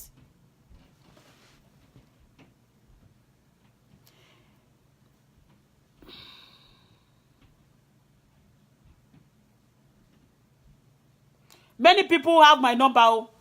Mi ò fẹ́ kàn sọ pé wọ́n fẹ́ mi ni o. Torí àwọn kan níjọ́ yẹn ńsìn. Mama Ewé mi ò bú ẹ o. Tó bá dẹ̀ bínú, that's all. Torí Mama Ewé sọ ńjọ́ ìgbà tó ṣe ṣáàtì pé gbogbo èèyàn lèmi ti fẹ́ tán.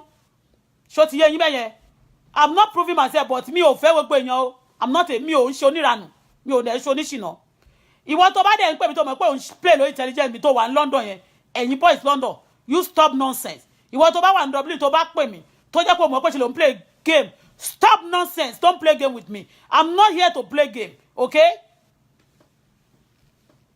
ọmọ tí mo bí ni mo ṣe sá fún yín tí mi bá ti bí ọmọ yẹn mo mọ bí tí máa wà ní Nàìjíríà yẹn tí máa expose gbogbo yín tí mi ní kúrò ńbẹ̀ but because of my daughter I ran away from you because mo mọ bẹ́ẹ̀ ṣe búlẹ̀ ọmọ mi tó ìwọ Zaria àti Bisola Badmus mo mọ bẹ́ẹ̀ ṣe sọ mo dẹ̀ mọ̀ pé ìwọ tó ń pèrè ní Paso yìí kéde ẹ̀ ló ṣe yín ganan kí ìbá jẹ́ pé jẹ́ ritualist gbogbo wọn tó bá ti fẹ́ nìkan máa pé ìyẹn lẹ́rìí pé mi jẹ́ Àyìndé ni mo fẹ́ rí mi ò fẹ́ anybody lára yín gbogbo yín tẹ́ bá ti réyàn lẹ́ máa lẹ́ fẹ́fẹ́ kò dẹ̀ ń ṣe mi nìkan lẹ́ ń ṣe fún everybody lẹ́ ń ṣe fún you are not and kí dẹ̀ ṣe pé fẹ́fẹ́ yàn ẹ̀ ń scam ni ẹ̀ fi ń gbá wọn ni come and marry lẹ́ ń ṣe àti ìwé MC tó ń ṣorí bó ṣe ń pààyàn tó ń gbowó lọ́wọ́ Jagaban tí ó dẹ̀ tún ń ṣe sharp shooter tó ń pààyàn káàkiri still yet náà kò tó ẹ ó yìí scam obìnrin Zaria ó mọ̀ pé ó máa ń complain pé owó tó rí lóṣòdì pé MC ò kì í fún ẹ ní owó tó tó ó mọ̀ pé ó rí dínkù òun sọ pé iṣẹ́ tí understand but òun rí náà ó dẹ̀ rówó ju MC gan tó rówó tiẹ̀ kó jọ ó sọ pé MC ò ní rí àkójọ ní gbogbo nǹkan tí wọn náà ń ṣe fún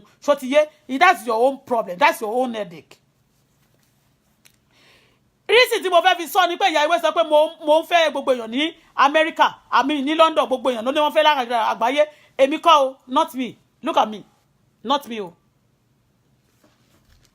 Ìrísí tí mo fi sọ nísìn ni pé tí mo fi dárúkọ wọn ni pé ọkọ ìyá ìwé pè mí ní àná tó ní òun bàbá Brown mo dẹ̀ rí pé ó sọ fún mi ó dárúkọ mo mọ̀ pé bàbá Brown náà lè máa wò mí tó wọ́n láwọn ń wò mí mi ò dá wọn mọ̀ ṣùgbọ́n mo fẹ́ picture tó pè mí mo dẹ̀ mú record wọn because I don't want anybody to rope me. I don't want anybody to tell me àwọn fẹ́ rí ṣáàtì wọn lélẹ̀ mo ti ju nọ́mbà mi sórí social media. Anybody send message to my WhatsApp, anybody send message to my kí lorúkọ ẹ̀, my messenger. Now I'm not partaker of any evil. Nobody should rope me in anything, okay? Kí n bá ní tí bá ní kankan lẹ́ni ṣó ti yẹ yín bẹ́yẹn kò sẹ́ni tó máa yọ̀ pé ọmọ nǹkan kú ṣó ti yẹ yín á kàn máa dúpẹ́ lọ́wọ́ Ọlọ́run náà ni pé kò sí nǹkan tá a fẹ́ ṣe sí kò dẹ̀ sẹ́ni tó máa sọ pé kò ń ṣiṣẹ́ kí wọ́n gba gbogbo ìsọnù lọ́wọ́ òun pé òun máa yọ̀ tán bá ní kí n gbàgbé ohun tó kọjá mo máa ń gbàgbé bọ̀tọ́jọ́ tí n bá rántí ó máa ń jẹun lórí mi inú mi ò kì í dùn ṣó ti yẹ yín bẹ́yẹn kò sí ẹ̀bẹ̀ tán fẹ́ bẹ́ẹ̀ tó bá bímọ kú kò sí ẹ̀bẹ̀ tán bá bẹ́ẹ̀ tó máa ń bẹ́ẹ̀ tó bá bímọ kú ẹni tó bá ti nà lára ń ta. Are you getting me now? I don't want anybody to rope me. Reason tí mo fi dárúkọ Yewé nìyẹn o because I don't know where they are taking the game to. Mi ò mọ bí tán gbé lọ o. Anybody is not play game with me. I'm not here to play game on social media. It don't ṣe fún mi ni mò ń sọ o and it pains me. Mi dey still recover from it. They should leave me alone, okay?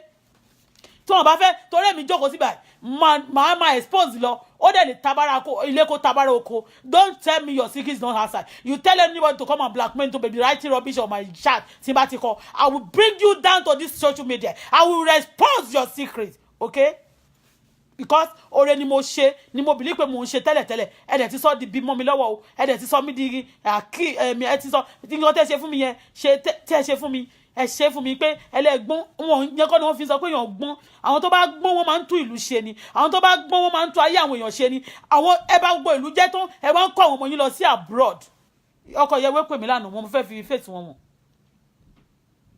wọn sọ nǹkan burúkú fún mi ò bọ̀ tí wọ́n wá sọ̀rọ̀ pé àwọn mọ wọ́n láwọn mọ MC páwọn làwọn introduce MC sí Àbíkẹ́ Jagaban pé torí pé ó tún padà lọ bẹ ìyá làwọn ṣe kíní kan so kọ́ máa rẹ̀ pé wọ́n fẹ́ gbé mi mọ́ra èmi ò mọ nǹkan tẹ́nibọ̀dì fi géèmù ṣe they should leave me alone èmi ò ṣe géèmù bíbà ẹsẹ̀ ọlọ́ Elédùmarè ń gbọ́ etí máa fi lọ bá àwọn ẹlòmíì ṣe rí Àyìndé yẹn tó bá remorse ó sì pay mi ju others lọ MC ṣe fẹ́ compare Àyìndé pẹ̀lú MC ni ṣe fẹ́ compare Àyìndé pẹ̀lú Zaria ni ṣe fẹ́ compare Àyìndé pẹ̀lú Pasuma tó jẹ́ ṣubí ni ṣe fẹ́ compare Àyìndé pẹ̀lú other people tó ń ṣe ẹgbẹ́ kinní kan because ó ti get to some level tó bá tẹ̀ ti ṣe kinní kan rí ó ti drop ẹ ti understand ẹ̀gàn oníkóyin má dùn mi ò pọ́nlé o mi ò pọ́nlé torí many people náà ló tún bú mi lánàá náà ní aṣẹ́wó ni mí if you come to this my platform again and call me aṣẹ́wó if tó bá jẹ́ fake profile ló fi ṣe máa make sure pé mo wá orúkọ jáde máa ṣe show fún yàrá ìyá bàbá yín máa gbé gbogbo ilé yín jáde if you call me bad name again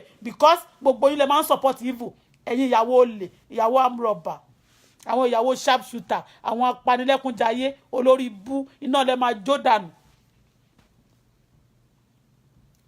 wọ́n wá sọ fún mi pé pé ọmọ wọn ní MC pé ọmọ wọn ní MC pé tó bá ti wá sí Dublin pé ṣíà tó máa ń jókòó sí yẹn pé last time tó wá pẹ̀lú MC pẹ̀lú Zaria àbíta náà ló jọ wá pé ibi tán jọjọ jókòó sí yẹn wọ́n ní last week báwọn sì lọ sí agbo Paso pọ́ǹkì wọn so bó ti mo tó wá rọ́wọ́ táwọn Paso yẹn jẹ́ tí wọ́n tẹ́ sàn àwọn kan tó jẹ́ fans Paso South Africa àti fans MC àti fans àwọn Zaria wọ́n ń bú mi sábẹ́ ṣáàtì mi láti bí jọ́ mẹ́ta mo ṣe bíi pé mi ò rí are you getting me now tí bá rí mi màá delete ìgbà tó bá di lánàá tó wá pè mí yẹn tí ó dẹ̀ tí mo ti wá rí pé okay mo ti rí pé okay àwọn èèyàn tí mo torí tó bá kọ́kọ́ ń ṣe nǹkan máa jókòó máa wò pé where this thing coming from kí ni wọ́n ń try láti ṣe mo ti wá yé mi ẹ ti gbọ́ ẹ jẹ́ n play ẹ jẹ́ n fi wọ̀n.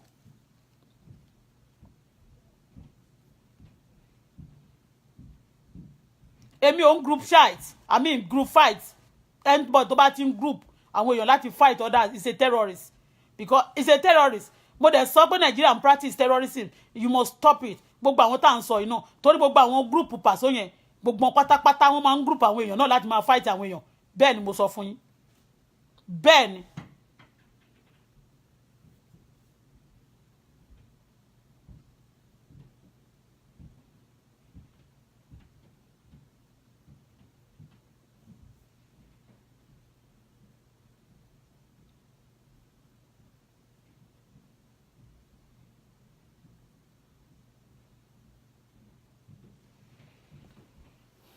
This mo nílànà mo take if ṣe ti rí mi lókè ṣe ti rí wọ́n pè mí ṣe ti rí mi wọ́n ti kọ́kọ́ send message sí mi rí mo wá ní who is this wọ́n ní àwọn Brown pé bàbá Brown pọkọ ìyẹwé mi ò dá wọn lóhùn but lánàá I was on my bed playing with my phone going through pray mo meditate lórí bed wọ́n dẹ̀ pè mí mo wá ṣẹ́tìrí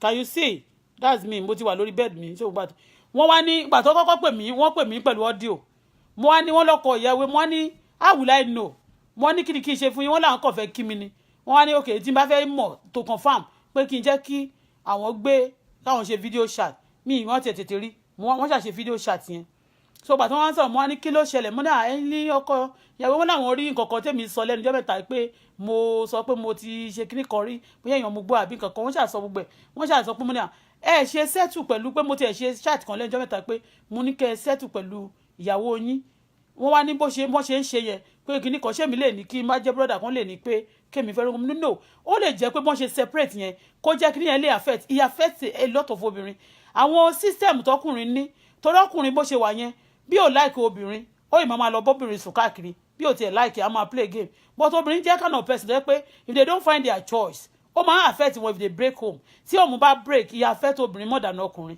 okay ó lè affect ọkùnrin náà ní one way or the other but ó máa affect obìnrin lè má show ẹ̀ ó máa affect obìnrin because ọkùnrin máa ní relationship lọ obìnrin lè má ní mọ́ I was talking ẹ máa gbọ́ ọ̀rọ̀ tí mo sọ ọ̀rọ̀ tẹ́ máa gbọ́ nǹkan tí mo sọ because ní moment yẹn tí wọ́n wá ṣe fídíò yẹn mi ò dá wọn mọ̀ I tell you I don't know anybody on the social media honestly anybody tí mi bá rí ní face to face àbí mo ti rí ẹrí mo gbàgbé ẹlòmíì gan mo rí lórí Facebook yìí nígbà tí mo bẹ̀rẹ̀ sí ṣe ṣáà ló máa ní ó kí mi wọn ní talélẹ̀ I need to remember so máa ní yeah okay I remember okay because mi ní wojú mélòó ni mo fẹ́ wò nínú àwọn tó bá lọ bí 4,000 and kì í ṣe pé bóyá mi ò ní other thing mo ní láti ṣe I need to do other thing you get me now so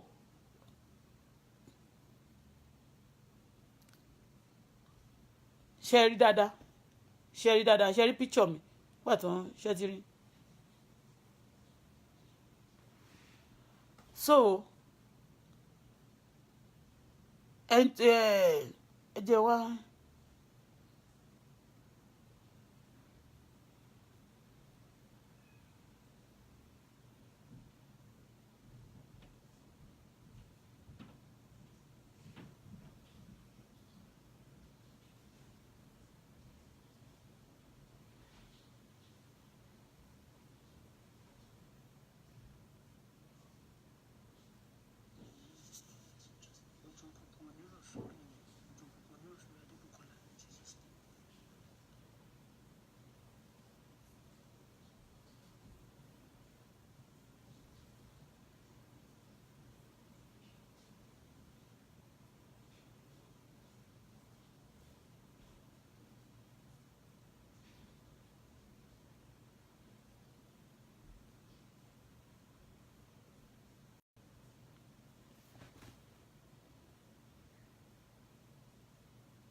Ẹ má bínú.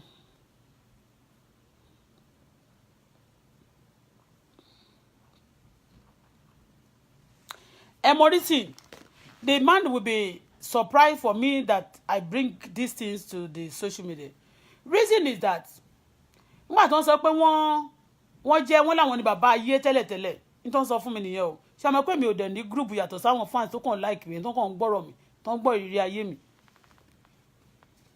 Mo fẹ́ jẹ́ kí ọmọ mi ṣe tán ó dà pé fóònù yẹn wà ní ibi bẹ̀ yẹn kó má bá mi mú ibi tí a record ẹ̀ sí ẹ don understand so wọ́n náà wọ́n ní kẹ́mọ̀ èmi bẹ́ẹ̀ mi ṣe wà yìí èmi ò ń group mi ò ń ká lọ ní pé káwọn èèyàn máa wage war against àwọn èèyàn I don't do it I don't like it I was telling the man yesterday mo ní ẹ̀ẹ́dẹ̀ settle pẹ̀lú ìyàwó yín wọ́n wá ní àwọn ti gbá woman yẹn létí pé àwọn ti gbá létí pé táwọn bá ti nínú ilé wọn kó tó bá ti ṣé wọ́n na èèyàn pé àwọn ò lè fẹ́ àwọn ò lè gorí ẹ̀rùn kankan bẹ́ẹ̀ mo ní no kan bẹ́ẹ̀ èèyàn lè ṣe but I'm not looking but listen mo wá listen sí wọn pé okay kí lẹ fẹ́ wọn náà wọn kàn rí káwọn kí mi ni but mo ṣe wá sọ̀rọ̀ yẹn tó ń sọ̀rọ̀ Paso páwọn ìlọ pé Paso tiẹ̀ ṣì wọ́n wá láwọn wọ́n ní àwọn send number mi pé kí n enter àwọn káwọn send ibi táwọn ti nà wọ́n yẹn sí mi ṣó ti yé yín bẹ́ẹ̀ lórí WhatsApp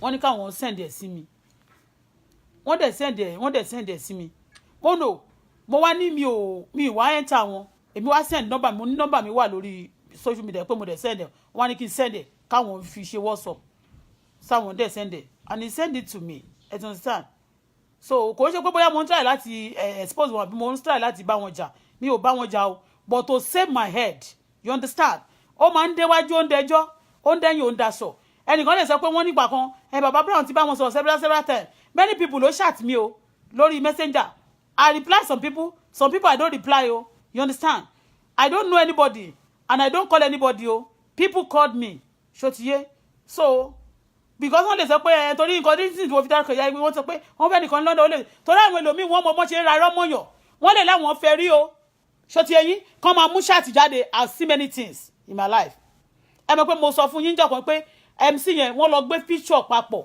níjọ́ tí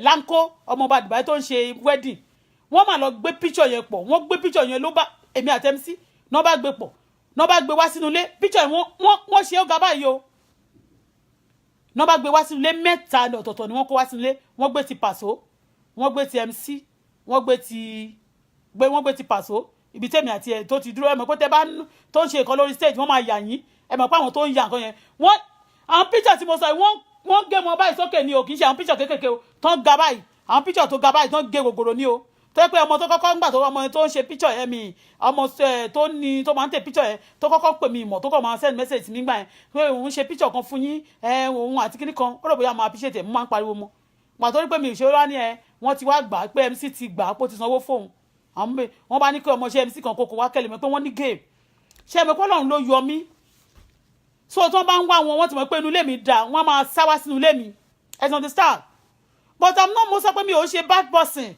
I cannot support evil we cannot work together we cannot do things together we cannot be friends because number one tí bá kọ́kọ́ ti réyàn pé ó fẹ́ bà finance mi jẹ́ ó fẹ́ bà ayé ọmọ mi jẹ́ ni tí mo ti rí pé gbogbo nǹkan tẹ́ ń ṣe kẹ́ máa bà ayé èèyàn jẹ́ ni you do the same thing with me you getting me ìgbà tí mo parí ilé yẹn wọ́n ní kí pé Paso kó wá sílé fún mo nílé wò mo kọ́ tí mo kọ́ kí ni mo kọ́ àwọn èèyàn kan ló kọ́lé sí Banana Island kí ni mo ní tẹ́kàn mo máa ṣe kíní làwùlàwùlà káàkiri wọ́n gbé picture yẹn wá sínú ilé mi ìgbà tí wọ́n rí pé mi ò gba picture yẹn náà má kàn gbé picture dé lọ́jọ́ yẹn o náà bá kó sílẹ̀ bó ṣe kó sílẹ̀ báyìí apá ló kó wá bọ̀bọ́ yẹn wọ́n ń pè ní apá wọ́n ló ti bá Ọlọ́run wà ṣiṣẹ́ tẹ́lẹ̀tẹ́lẹ̀ òun ní PA òun náà jẹ́ PA Ọlọ́run wà tẹ́lẹ̀ so wá ti wá tún di PMC kẹ́lẹ̀ mọ bí wọ́n ṣe máa ń betray ara wọn ṣó ti yẹ yín mẹ́yẹn PA apá ni tẹ́lẹ̀tẹ́lẹ̀ PM Ọlọ́run wà ó tún wá di PMC wọ́n pè bọ́yẹ̀ ní apá òun náà kọ́lé síbi ọ̀nà òun ni wọ́n fi head àwọn nígbà tí mo ń ṣe léyìn tí sáyà máa yọ àwọn tó ń ṣe side mi lẹ́nu TMC náà máa tún ṣe bí ipò help tó bá ní kí wọ́n kó àwọn kan wá kí mi máa sanwó fún wọn lójoojúmọ́ ṣé mo wọ́n kàn ń tà ṣé mo bọ́ ṣe ń ṣe nìyẹn o dèbí tí kìdá ẹnìkan máa disturb ẹ ẹnìkan máa ṣe bí ipò ń gbà ẹ just to be bringing you down to destroy your things this is what they do. wọ́n gbé bàbá yẹn ní apá òun ló kó picture yẹn wá ní ọjọ́ yẹn mo gbé sínú òrùn mo ti sọ nínú ṣáàtì mi rí mo gbé sínú òrùn tí mo fi ọ̀bẹ àdá ni ní ọ̀sán gangan ni mo bẹ̀rẹ̀ sí í gbàdúrà mo sọ pé mo yára mi pẹ̀lú àwọn èmi èṣù mo ṣe gbé picture mi pọ̀ pẹ̀lú TMC ṣé mo pẹ́ lómi tó bá rí sí wọ́n wá gbé sínú ilé gbogbo picture àwọn yẹn wọ́n wá gbé sínú ilé wọ́n wá gbèrè sínú ilé ṣáwọn ọlọ́run mi ni mi ì tí ì ṣe picture tèmi gangan àti àwọn tó bí mi kí n gbé sínú ilé màá wá gbé picture àwọn demon àwọn principality àwọn rulers of darkness màá wá gbé sínú ilé.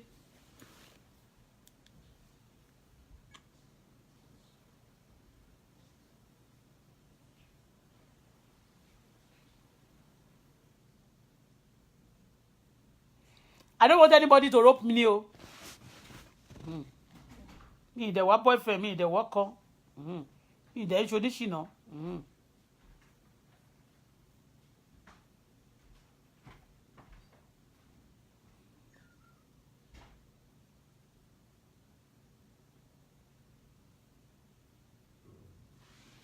Ṣé ti rí ẹni tó bá mọ profile picture wọn rèé.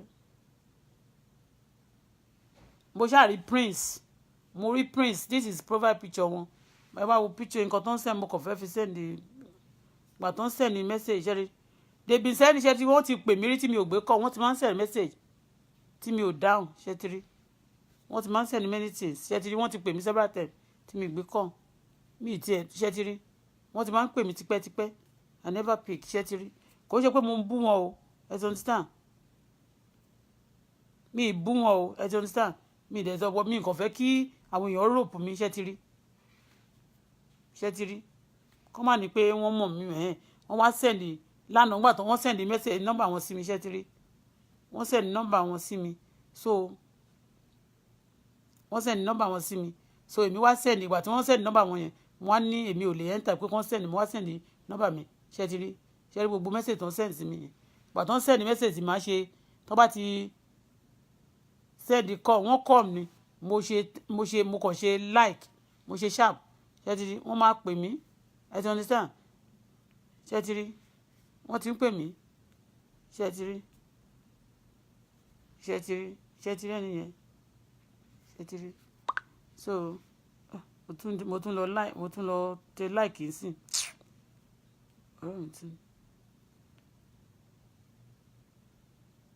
so wọ́n wá láwọn unable to send message mo ní kó send ẹ̀ sórí mi lórí chat lórí messenger wọ́n ní unable to send mo ní ẹ send me to the messenger wọ́n ní unable to send it pé àwọn fẹ́ whatsapp wọ́n dẹ̀ wá send message yẹn ibi tí wọ́n ti lórí whatsapp mi ibi tí wọ́n ti gbá màmá yẹn létí.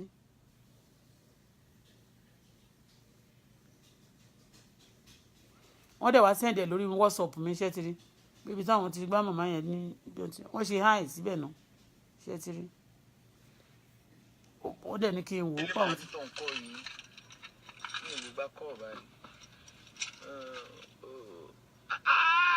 ẹwọ Gaddafi ẹwọ mọ́tò rẹ̀ 2002 mọ́ ó kàn sẹ́ẹ̀dẹ̀ sí mi ẹ mọ rísì tí mo fi ṣó ẹ̀bẹ̀ yẹn ni pé wọ́n ní àwọn jẹ́ bàbá ayé àwọn ṣe kiri kan ṣe tó bá di ọjọ́ ọ̀la kó má lọ sí pé bóyá wọn mi group ṣáìtì àmì mi báwo ni wọ́n ṣe ń pè yes èmi ò lè jà wọ́n ti kọ́wọ́ mi má gbélé ibi tí mo kàn lè sọ mò ń sọ yìí tẹ́ pé mo lè jà ní ṣó ti yẹ yín bẹ́ẹ̀ mi ní wá sí Canada náà wá sí fún nǹkan tí mo yẹ ti understand pẹ̀lú gbogbo nǹkan tó ń ṣe fún mi but tí wọ́n ṣe fún mi ni mo sọ bàbá yẹn náà dẹ̀ tún sọ̀rọ̀ pé MC ọmọ àwọn ni pé MC gan pé torí pé Àbíkẹ́ ti lọ ẹ̀sẹ̀tù pẹ̀lú ìyá Esabod ń sìn tó torí àwọn gan àwọn bìrì pé MC ò ní bá ṣe mọ́ you understand I'm not trying to expose the man I'm not saying because when you look at my chat one day sometimes ago Jésù tó fún mi o the recording I did yesterday do you delete it? Which one did I use? This one? Check it for me. So you know why? Because MC mo ti rí ọwọ́ MC ní àrìtì yẹn mo ti rí ọwọ́ Paso ní àrìtì yẹn ẹ ti understand simply because ọjọ́ pé mo ṣe chat lánàá pé màá dẹ̀ wá fẹ́ Àyìndé àwọn ẹlòmíì ti bú mi aṣẹ́wó ni mí ṣé Christian ni mí ìyẹn náà ni àwọn yẹn náà ti ìtàwọn South Africa yẹn àdúrà mi pé àdúrà àwọn ò ní gbà ṣó ti yẹ yín mẹ́yẹn pé àdúrà àwọn ò ní gbà ìyẹn àwọn ti South Africa ìyẹn mo ti delete àwọn kan bọ̀ mo máa wo mi ń wo ẹlòmíì ẹ má bínú pé mi ò ń comment lórí chat yẹn mi ò kí ń wo but I just let me see yesterday mo kàn ní kí n máa go through àwọn chat yẹn ni because mi jáde mi dẹ̀ ní anything tí mo ṣe láti ìjẹta so I was like let me go through it let me check mo kàn rí wọn so nígbà tí màmá yẹn ti wá sọ pé àwọn tẹ̀ lọ ságbo Pàṣọ mo dẹ̀ wá wọ́n ní kí n lọ check wọn àwọn mo wá check wọn náà pé wọ́n wá ní Pàṣọ pé wọ́n náà ni pé lò ó fomi lò ó láwọ̀ ẹ̀ fomi lò ó wọ́n ṣá sọ̀rọ̀ yẹn kò ṣáà yé mi ẹ̀ mọ̀ gbogbo iṣẹ́ dẹ̀rẹ́ mi bí ṣe wà yìí gbogbo ọ̀rọ̀ yẹn kò yé mi ibi tí mo kọ̀ lẹ́mọ̀ pé o ò lè get into the something in the middle kò ní gbogbo ẹ̀fẹ́ yẹ kò yé mi so ohun tó fi pè mí gan wọ́n náà fẹ́ kí mi mo ti gbọ́ ọjọ́ tó kọ́kọ́ sọ pé òun jẹ́ ọkọ.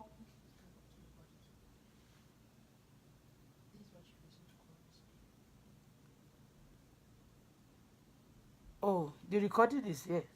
But when you sign to my account here, I can't get it.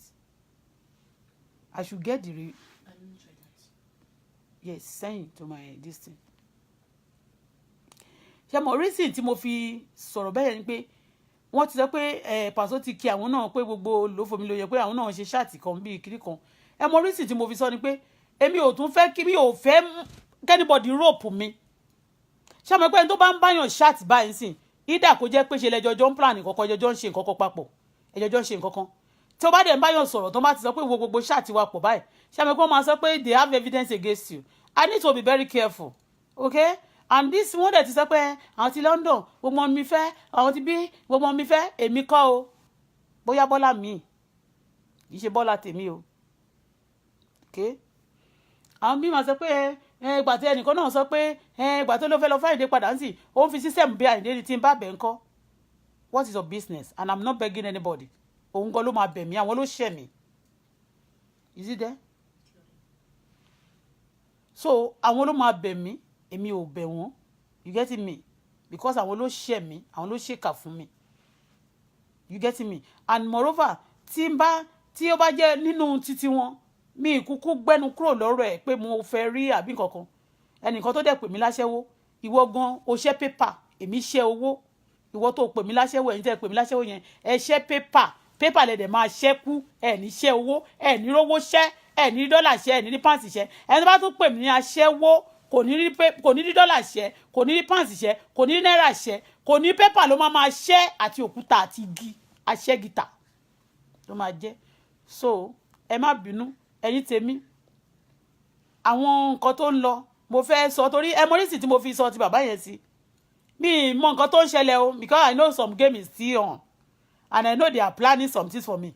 If anybody plan against me, wàá kàn rí pé Ọlọ́run jẹ́ ẹ sí ìwòwò.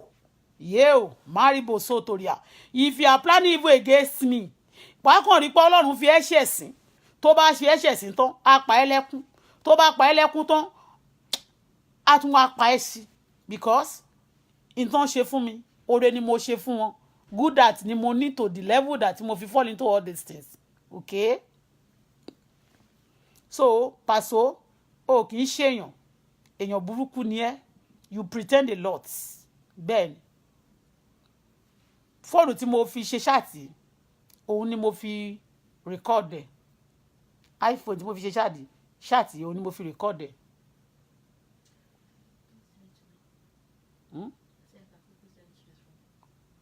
My chat ńkọ́?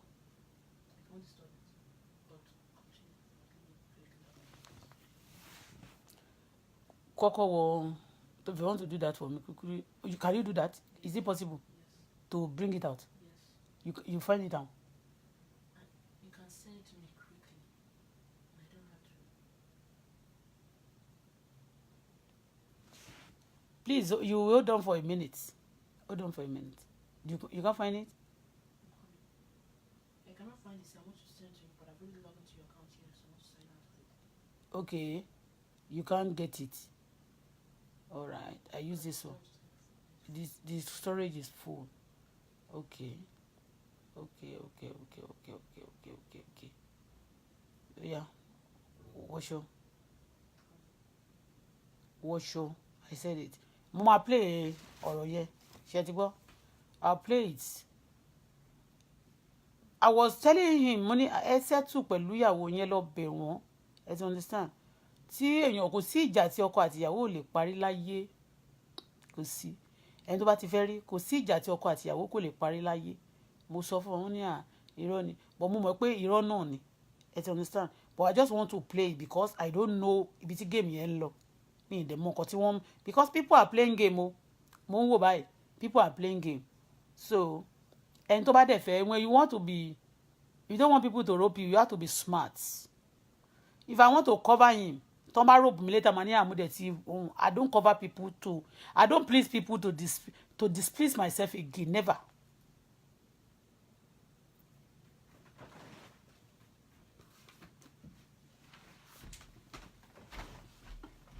Jésù tó fún mi. Sáré wọṣọ, sáré kan wọ ṣe kó wá bá mi ṣe kó yọ kíní òkú rẹ̀. Sáré. Mo fẹ́ fóònù tí mo lò ní mo fi kọ́kọ́ wọṣọ náà. Okay. Fóònù tí mo lò yìí ni mo fi ṣe ṣáàtì yẹn.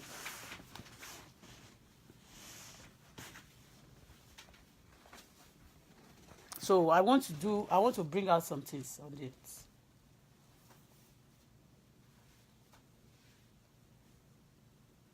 Àwọn ló máa ṣèkà fún ẹ o. Àwọn ló tún máa plan fún ẹ. Wọ́n máa ní ẹ má worry, a máa ṣe kíní kan. You cannot succeed again in my life. MC ẹ má máa ṣe sí ni. Àwọn tó fẹ́ràn yín, àwọn godfather yín gan wọ́n máa padà lẹ́yìn yín. Bẹ́ẹ̀ ni. Share you to MC, you trying to kill, you want to kill Jagaban abi? Àná gbogbo àwọn tó fẹ́ tó rè pé tó máa ti wọn kan ò support yẹ. Okay. Jọ́sí kíá. Ẹ jọ̀ọ́, ó kàn máa ẹ má lọ o. Ó máa wọn kàn fẹ́ interrupt kíní ẹ̀ mo fẹ́ gbé jáde for. Okay. I can even sign to that one now. Continue, let me sign to that one. So. No, if you want to stop it, if you want to stop it, just put it on hold. You want to come back. Gbé sílẹ̀. Come to this side.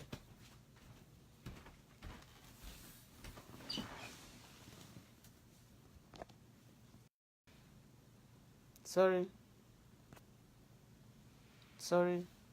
Àwọn èèyàn ti kúrò lórí chat. Ó yá gbé sórí chat. I want to play.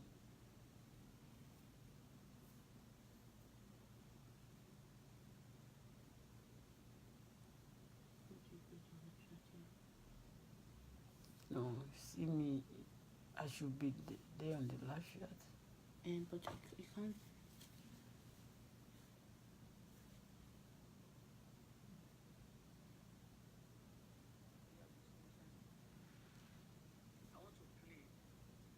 The same thing. Two said.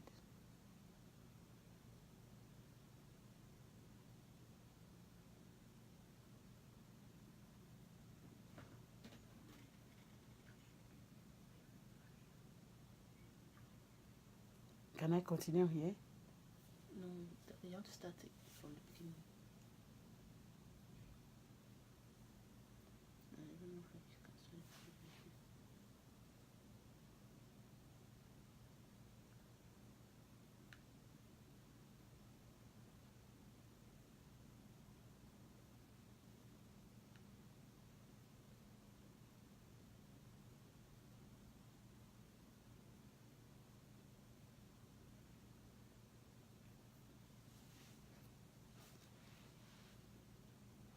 Okay, you know what I want to do? Let me end this chat. Let me end this chat. I want to restart. I want to start in another. I want to use another this thing. Okay? Let me end it. Okay? Now. I'll be back. I just to show. Okay? Oh yeah.